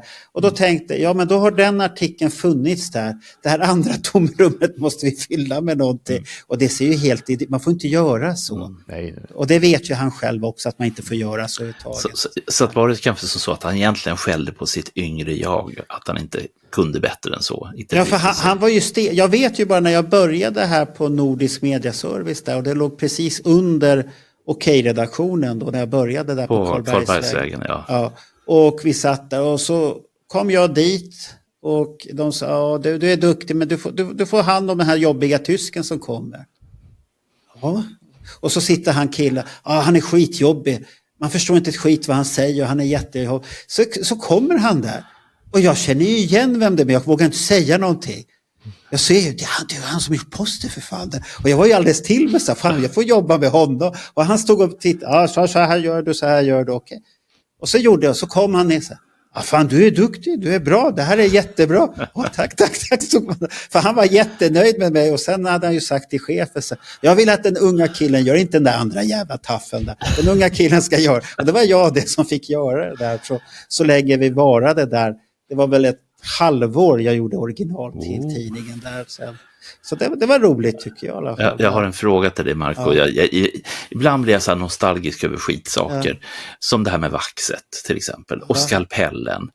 Och sen de här glaskulpennorna som man använder för att gnuggisar. Nej, gnuggisar använder vi väldigt sällan.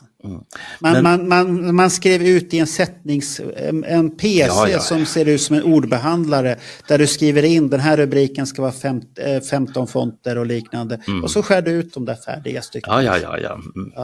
Jo, men när höll du sist i ett vaxat papper, och när höll du sist i en skalpell? I en vaxapparat? Vad kan det ha varit? 90? Ja. Jag tror det är 90, sen nästa jobb jag kom till efter Nordisk Mediaservice, då var det datorer. Ja. Jag minns fortfarande lukten av repro-kameror.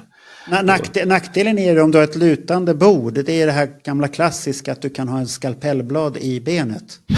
Att den rullar ner, och har du otur så rullar den ner ända ner till foten, så sitter den, så tittar man så, aj det där gjorde ont, och så drar man ut den bara så, och så den gick inte av i alla fall, det var ju bra det.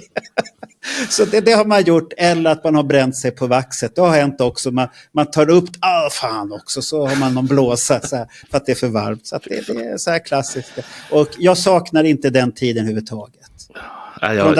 De här filmerna som kom ut, de var ju också äckliga. De var ju med så här... fotopapper. Ja, med kvicksilver och skit och allt möjligt skit. De luktade ju och de var säkert inte nyttiga, för han som gjorde Reprofe, han var alltid hög utan en konstig anledning, tyckte man.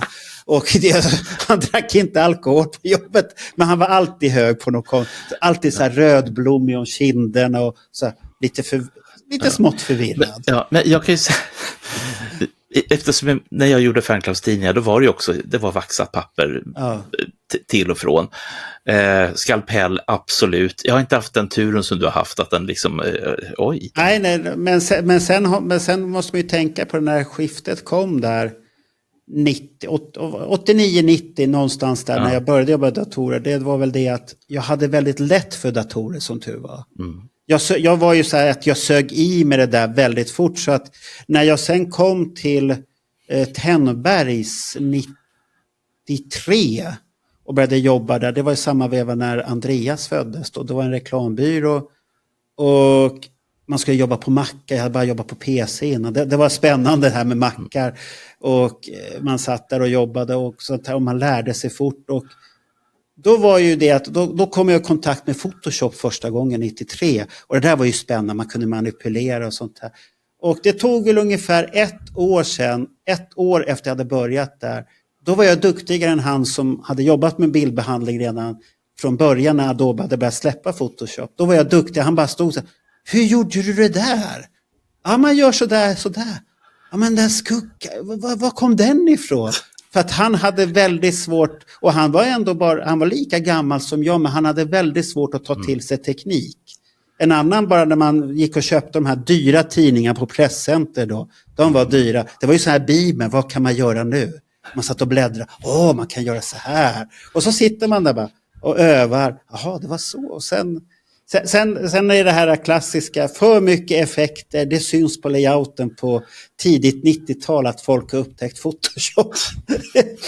För det ser ut på en speciell stil, och sen försvinner det där bort. Och sen kommer det här vettiga in, att man har inte sådana där dumheter längre. Nej. Det blir lite renare. Det är lite okej feeling, kan man väl säga det där. Man överdriver alltihopa med Photoshop hit. Det ska vara bevel. Bevels har ni väl hört talas om? Jajamensan. Använt det många gånger. Har du använt det sedan 2000? Nej. Men man hade ju någon sån där rudimentär hemsida någonstans där 98-99. Flammor, liksom eldsflammor och grejer. Till höger och vänster. Och det var en plugin som gjorde och sånt här också. Nej, totalt värdelöst. Fan, så fint så. Grafiker kommer att älska den här podden, det kan jag men allt har ju sin tid egentligen, och ibland behöver man ju den där nostalgin och hitta tillbaka. Hur ser du på 80-talets design i de här tidningarna? Längtar du tillbaka till den där någon gång när du tittar på moderna tidningar? Nej. Jag tänker det är lite svårt nu för tiden, för jag kan inte ens komma ihåg senast jag köpte en tidning. Det kan nog ha varit något nummer av Sweden Rock när Linnaeus skulle skriva om New Wave och British Heavy Metal kanske. Och det borde vara 2-3 år. Han tillhör ju en av de som skriver riktigt bra artiklar där. Ja, men eftersom man inte liksom tittar på tidningar längre, så har jag ingen koll på liksom hur det känns. Så, men jag har ju lite halvkoll på saker som händer efter. Jag har också en komplett samling med slager till Slits. Som var där. Som egentligen var en riktig tidning för de lite äldre. Och där ser man ju att de bryr sig inte om design. De handlar ju bara om att liksom få ut sitt budskap, kan man säga. Och det tycker jag också är intressant på sitt sätt. Kommer du ihåg den där tidningen som fanns förr i tiden i samma veva? Någon humortidning som kom, som hade lite så här popnyheter och var lite poppig, men samtidigt var med lite humor i. Och så, jag kommer inte, fan, hette den Slits den? Nej, Slits var väl en seriösare tidning? Slits var en seriösare tidning fram till dess att den inte var det. Du har ju bland annat Z-tidningen innan det blev tv-uttal. Ja, det var den för den gjordes där på Nordisk Media Service. Där var det en tjej som gjorde det. Så satt och monterade det. Och hon, såklart du var väl inte där och besökte Nordisk Media. Men det var en så här... Ja, men det var en tidning, hur ska man säga, med röd humor om man säger så ibland, och drev med det borgerliga blocket hit och dit många gånger. Ja. Vill du låna några exemplar? Nej, jag vill inte låna. Jag tyckte jag gjorde något nummer original på den. Jag tyckte den var för jävlig att göra. Jag läste, den var så jävla rörig. Jämfört med Hartvig så var det en fruktansvärt dålig kille som gjorde skisset. För där fick du göra mer. Du fick en skiss och sen fick du göra tidningen från grunden ungefär och gissa det fram. Och så kommer han ner, ja det ser bra ut. Han tittar ju knappt på det. Och det jämfört med Hartvig som var nästan med lupp och kolla så här, ja det ser bra ut. Det var helt olika koncept på det. Så det var väl ungefär som Hartvig sa, sånt där kommunistiskt skit ska man inte hålla på med, tyckte han. Som var född i Östtyskland, ja.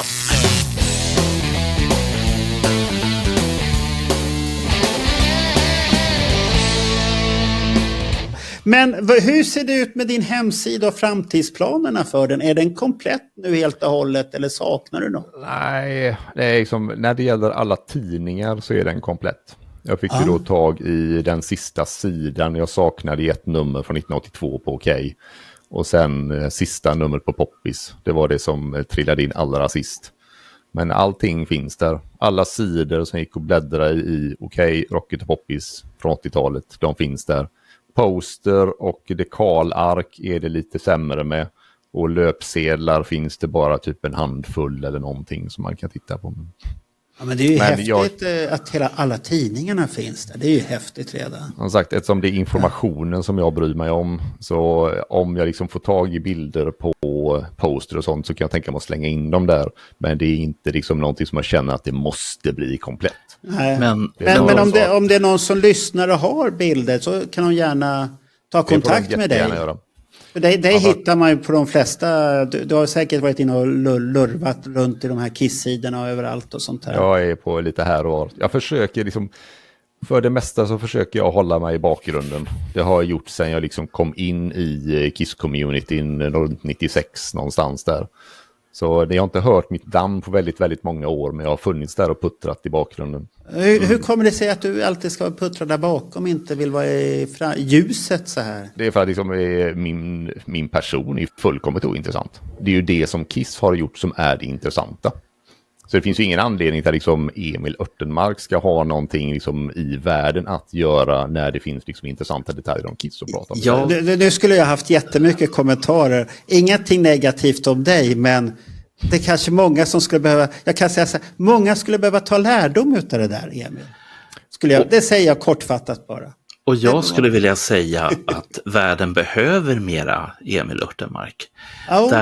Därför att det är så många gånger som man kan snubbla på fakta som du av en tillfällighet råkar känna till. Och du är inte den här liksom som hör av dig till oss och skäller ut oss efter noter och säger att ja, det är fel.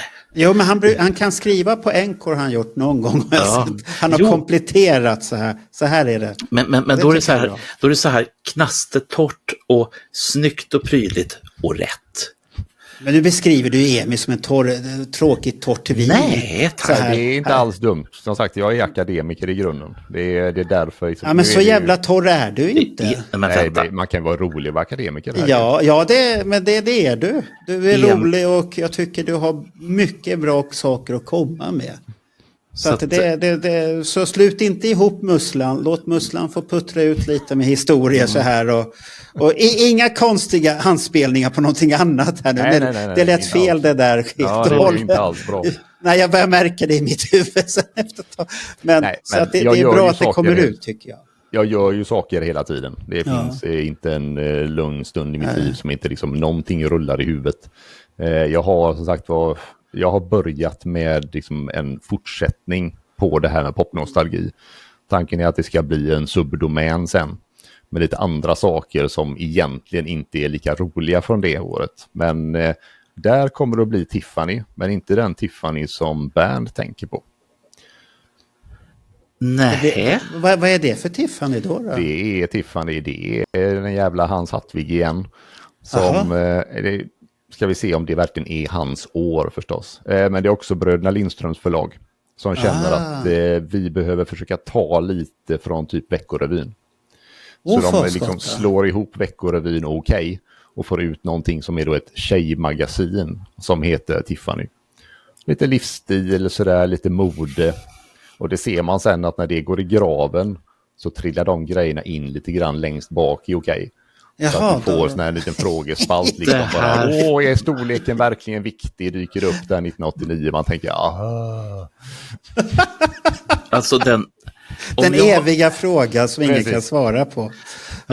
Men om jag har missat en renässans utav Tiffany så är jag ju förvånad själv. Det är inte den Tiffany som du hoppas på. Nej, men grejen... Men han vill läsa om storleken här, Bert. Jag ser det på honom här. Om vi tittar på den ursprungliga Tiffany's början, nu vet ju ni, men kanske inte alla som tittar och lyssnar, det var ju det var en starlet i serietidningsformat med noveller, serier man hade köpt in. Och sen så kom Idol-reportagen, de liksom smögs in. Och har man då följt de här tidningarna från början till fram emot, vad blir det, 73? Och till slut så åker den sista serien ut och den sista modetipset åker ut. Och mot slutet så försöker de med så här tunga artiklar om, vad var det en hette, tjejer 14 år och killar 16 år, varför det är perfekt eller någonting sånt. De har så här djup på riktigt. Vad du kommer ihåg artiklar? Ja, för att det var tjejer 14 år. Jag kan säga... Det är det jag säger med Bernt ibland, och det har jag sagt till en annan på. Det är ibland skrämmande med Bernts kunskaper. Jag blir chockad varje gång. Jag kan säga så här, de här Tiffany-tidningarna som jag har inte en komplett samling, det måste jag erkänna, men jag har väldigt många. De har jag läst framlänges och baklänges, och många av dem, de är lästa så många gånger så att pappret är så att säga, man kan se igenom pappret. Så många gånger är de lästa. Oj då. Och det är frågan då, är de kompletta med dekalark? För det hade de i några Tiffany. De har Bernt satt upp på dörren. Det kan hända. Kopplingen mellan Tiffany och Okej där, så han tar ju bara sina egna gamla idéer och liksom kör dem om igen där. Ja, men jag kan historien, alltså den tidiga historien, så allt sammans handlade om att om inte Gunnar Ingman hade varit och kört det företaget i botten, vad hade hänt då? Det är jag jättenyfiken på. För att Hattvig hade så otroligt mycket idéer under den sista Tiffany-tiden, vilket är man ser. För att det är tidningens storlek, den blir tjockare och tjockare och postrarna blir fler och fler och dekalarken blir också de fler. Och det är under den här perioden som han gör de här... Men det kanske inte fanns kulor i det förlaget där. Nej, men om man läser hans bok så blev han ju lurad av sin kamrat, och därför tog han sina färgpytsar och gick till Universaltryck, la ner Tiffany och sen bara körde på med poster. Aha, okay. Men jag är jättenyfiken på what if? Ja, men nu låter ju den Tiffany. Men det var en av dina framtidsplaner. Hade du några andra överraskningar som du kanske kommer med poster? Eller nej, inget sånt. Det är de grejerna som är där. Jag skulle ju någon gång vilja få in alla de här slager.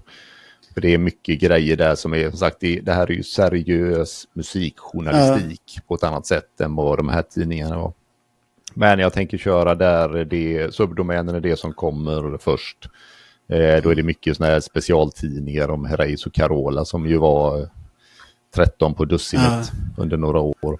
Och så rockposter också. Men då är det inte så mycket poster med där, för det är svårt att få tag i. Ja, det är så. Men inte tidningen Poster. Jag frågar igen här. Nej, alltså, inte för min del. Som sagt, om det är någon som vill lägga dem där, vad är det de går för? 3-4 tusen? Ja, de är ju dyra som attan. Det är ju nackdelen tyvärr, att de är så dyra. Jag är ju inte liksom sentimental på det här viset. Nej. Så jag bryr mig inte om de här Okej-tidningarna nu när de är skannade. Så jag håller redan nu på att sälja av större delen av den samlingen. Se där. De tidiga årgångarna är tyvärr redan borta, så det finns inte mycket att hämta där. Det är bra pengar det. Ja. Men hur finansierar du allt det här med hemsidor? Är det din egen kassa du finansierar? Det är allt bara rätt ur egen ficka. Ja. Så sagt, men vill du har du sökt bidrag eller något sånt där? Att ingenting stöd eller något? Nej, ingenting. Det är bara... Ingenting sånt. Man kan göra studiecirklar av det där och då finns det pengar. Ja, men det är, om man säger i det här läget nu när allting är klart. När liksom den stora kostnaden framförallt för tidningarna, för det är ju det som har kostat pengar. Sen är det min tid och det är sagt, det var en tur i oturen att jag faktiskt hade tid att göra detta. Så hostingkostnader och domännamnskostnader är ju inte speciellt mycket på ett år. Har du några andra hobbys förutom det där? Nej, jag har ju många hemsidor. Men de handlar ju nästan allihopa om Kiss. Så. Jag tror vi behöver lägga med i kommentarerna vad du har för hemsidor. För det låter ju som att vi behöver upptäcka en hel del här hos dig. Men vad skriver du på svenska eller engelska på dem? Engelska. Engelska. Jag är för att informationen ska nå så många som möjligt. På min blogg har jag skrivit inlägget om Rock-SM 1982 på svenska. För det är ju ingen annan som bryr sig om det. Det finns ingen anledning att skriva det på någonting annat. Men i övrigt så är alltihopa på engelska för att det ska nå så stor publik som möjligt. Nu finns det ingen stor publik för de grejerna jag gör, men det är teoretiskt sett i alla fall. Men jag tycker du kan bjuda på länkar till dina sidor sen när det är dags. På Encore kan du lägga ut och bomba lite där samtidigt och så när avsnittet kommer så att folk hittar till de där grejerna. För jag tycker det finns mycket nostalgi och det är kulturskatter att läsa.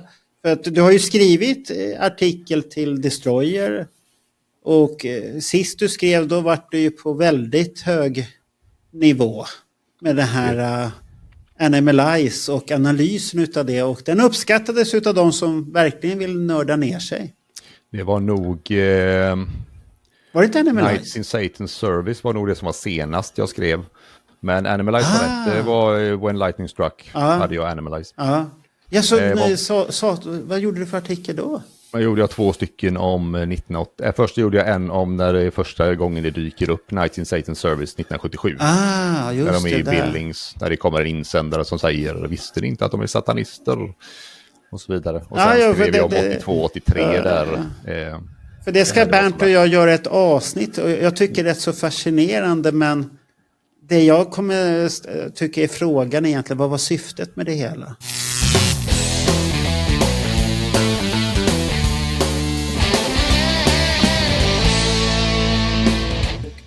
Du håller på att göra av med alla okej-tidningar för du har inget behov utav, du samlar inte.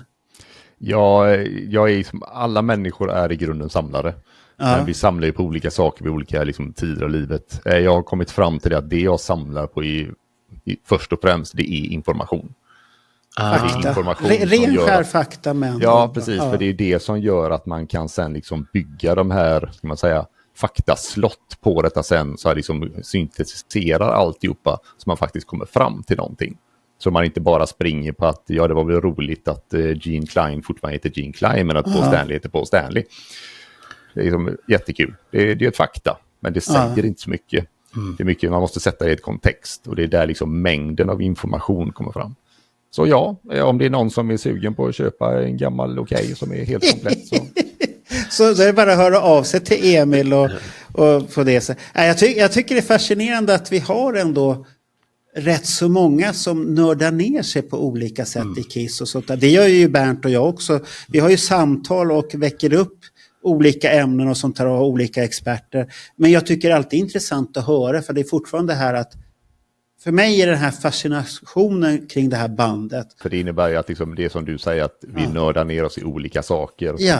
För det får vi ju alla del av sen. Ja, och det är ju därför vi har, som Bernt och jag har sagt, att vi är de som är stammisarna här. Men vi bjuder ju in experter och det är därför vi har våra experter som kan bootlegs. Roger som älskar att gräva ner sig. Och du har Daniel som kommer med de här musikaliska grejerna. Han lyssnar och säger, okej, det har inte jag tänkt på. Men då bör man tänka på ett helt annat sätt och man lär sig mycket på det också. Och det är ju därför jag är så tacksam att vi har som Carl Linnaeus som är som ett uppslagsverk. Och Alex Bergdahl. Det är ju vandrande uppslagsverk. Och sen Ronny med sin förkärlek för första kiss. Så man bara undrar hur fan mycket kan du gräva i det där? Ja, det finns hur mycket som helst och sånt där. Och det är det som är det härliga när man har det här personer. Och sen kan du ju träffa helt folk som inte tänker sig att de är någon speciell, så börjar du prata med dem. De har ju hur mycket kunskap som helst. Som de sitter och bubblar i och har sig. Och det värsta avsnittet hittills, det är nog det med Morgan. När vi pratade om Creatures of the Night. För då sitter han och pratar om pressning på skivor. Vilka nummer det kan stå. Det är det. Och där kan jag säga, där hängde inte jag med i huvudet. Och ändå hade jag en sån här bibel framför mig. Kiss vinylbibel. Och försökte hänga med. Det var så här, nej, okej. Ja, det var bara... Och det är ju otroligt att det finns den kunskapen. Och det är ju samma med dig, att du har den här orken att göra en hemsida och allt det här. Och det är fascinerande. Vad kände du nu när du var klar med hela projektet och du skulle lansera den för allihopa? Det var mest, jag kan säga att jag var nöjd. För jag tycker ändå att designen har blivit bra, liksom själva användarvänligheten i det, och det ser ganska snyggt ut. Men när det väl är klart så gillar jag bara att släppa det. Jag föredrar liksom, jag håller koll lite på statistiken då och då. Exempelvis ser att nu har Alex läst om Vargtass. 2 dagar senare så pikade lite i besökarstatistiken. Okej. Kan du se då vilka nummer man har läst i statistiken? Nej, jag ser bara, jag skulle nog kunna gå in och titta på det på sidnivå, men det är ju inte relevant. Liksom det. Nej. Då kan vi göra en podd om det också. Det finns ingen hejd på. Ja, men hur många besökare har du haft hittills på sidan efter den lanserades då? Det har jag faktiskt ingen aning på. Du har inte kollat på det? Nej, det är så pass noga, bryr jag mig inte. Jag ser bara liksom trenderna sådär. Jag är mest intresserad för att se att liksom mitt inlägg på Google, att jag har liksom lagt upp den där så att den är sökbar. För det är någonting man måste göra nu för tiden för att överhuvudtaget kunna vara med i matchen. Annars hittar ingen dig. Nej, inte på hemsidan. Det är jättesvårt nu för tiden. Så jag har liksom gått in och gjort allting som man ska och lyft upp rätt filer och, så här, och fått rätt format på allting. Så då följde jag det i början för att se så att det verkligen funkade som jag trodde. Att folk hittade den fastän jag inte sa att den fanns. Och det funkade. Men har det spridit sig också information när du började lägga? Och jag har för mig att jag länkade också och av andra sidor började länka. Vart det så att du märkte en boom på något sätt att nu är det besökare där? Som sagt, då hade jag redan släppt det och gått vidare och liksom annat. Men jag vet att det har pratats om det i radio. Jag vet inte vilket program det var. Det var någon som kom till jobbet och sa, för då hade jag pratat om det där, att jag precis var klar med det nu. För de förstod varför jag hade lyckats hinna med det. Eftersom jag var borta från jobbet ganska länge. Då kom de och sa det. Fan, de snackade om din hemsida på radion igår. Det måste vara någonting stort. Vi måste gå in och titta. Ja, vad häftigt. Och det är jätteroligt. Ja. Jag tycker det är att du har orkat lägga ner jobbet. Tack så mycket. Att du vill verkligen dela med dig. Och du låter lite som det när du har gjort klart det här, ungefär som när man har gjort en ny Destroyer. Då blir det så här, ja det var det, nu ser vi fram emot nästa. Man är skön att man blir av med det. Precis, andas i 5 minuter så kör vi igen. Ja, för det är väl ungefär som med poddar när man klipper och sånt här, men jag brukar ha på dem ibland. Jag har ju en stor tv på jobbet där det ska gå så här modellfilmer och grejer. Men ibland brukar jag lyssna på våra avsnitt där och bara höra hur jargongen går. Och sånt där. Har du klippt professionellt? Ja, hur man har klippt och sånt där. Jag kan säga, jag skrev till de här pojkarna sen som var med på det avsnitt, Alai-podden. Då skrev jag faktiskt så här, vilket jävla bra jobb vi gjorde på det avsnittet. Så himla, och det är så himla skönt. Det är ungefär som man sitter på en pub. Vi slänger fram och nu diskuterar vi det här och man lyssnar på varandra. Nej, så tycker inte jag. Och det är så himla bra flyt på pratet. Och det var det samma sen när jag lyssnade på ljudpodden utan bild. Det var precis att du kan vara med, det är inga problem. Och det är det här som var dels ursprungstänket när vi träffades en gång för länge sedan. Men det som jag märker, i alla fall i min bekantskapskrets, och det är både jobbarkompisar, det är politiker och andra. Politikerna säger, ni har ett otroligt skönt snack. Jag fattar ingenting om vad ni egentligen pratar om. Men eftersom nivån är så pass låg när man kommer in i programmet så är man ändå med där och lyssnar och tänker, så är det. Så. Och jobbarkompisarna, de låter ungefär likadant. Alltså, hur länge har ni gjort det här? Hur många har ni gjort? Och så berättar man ungefär hur många vi har gjort och så bara, oj.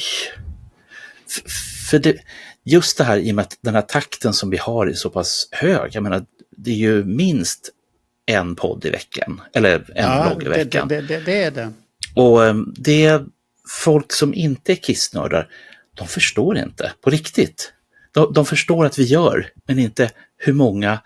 Och precis som du sa, men det är inte så lätt. Och jag kan tänka mig att det är många som inte förstår, om man inte har ett intresse för tidningen, till exempel tidningen Okej, Rocket eller sånt här. Varför lägger någon ner tid? Det där har ju varit. Men det är ju det här att jag har varit så här wow när jag såg det. För det och som jag sa, upplevelsen att du hör ljudet och sånt där. Det är klockrent. Behöver inte ta bort det. Störde mig inte. Jag kan tänka mig som jag sa tidigare, att du störde för att du satt och bläddrade där. Fy fan vilket jobbigt. Typ ploff. Så då blir det jobbigt. Men vi andra sitter ju och tittar och njuter av sidorna där. Och sen som jag sa med Alex, när Alex gick igenom, de var rätt så populära de poddarna. Folk tyckte att, jag konstaterar, det är mycket skitsnack i den där tidningen. Det är inte mycket bra egentligen. Rocket var nog bättre redaktionell text än vad det var i Okej många gånger. Så att men det var då det. Ska vi tacka Emil nu? Vi ska alltid för det här tacka besöket. Och så får vi se när vi plockar in dig igen vad du har gjort någonting. Och vi plockar in dig speciellt när du gör Poster-tidningen då, men den får vi vänta på och hålla på ett jävla bra tag. Då får det vänta ett tag. Ja, då får vi hålla på där men om någon kommer med en stor bunt med Musikens makt från 70-talet eller tidningens Sonk från 70-talet. Vad är det för tidningar du drar fram här? Sonk var en poptidning. Ja, det var en poptidning. Okej. Och Musikens makt, det var en riktig proggtidning. Det finns så mycket gött i den. Eftersom den inte Läste finns. du den, du som älskar Melodifestivalen? De var ju emot Melodifestivalen. Ja, det är ju deras bekymmer. Jaha, ja, du är överallt och gräver. Ja, för fan. Ja, men nu tackar vi Emil, tycker jag. Innan du drar det. Ja, vi tackar Emil och säger hej då. Och så får vi återkomma. Han ska börja jobba med texter för Destroyer. Han har mycket att göra. Ja, då ska vi inte störa så mycket. Men det var kul att vi fick störa. Fast när det här avsnittet kommer så tror jag tidningen är nästan ut. Jag hoppas vi på det. Ja, så hoppas vi att det gick bra. Det märker vi. Så att vi tackar Emil. Tack Emil. Tackar. Tack Emil.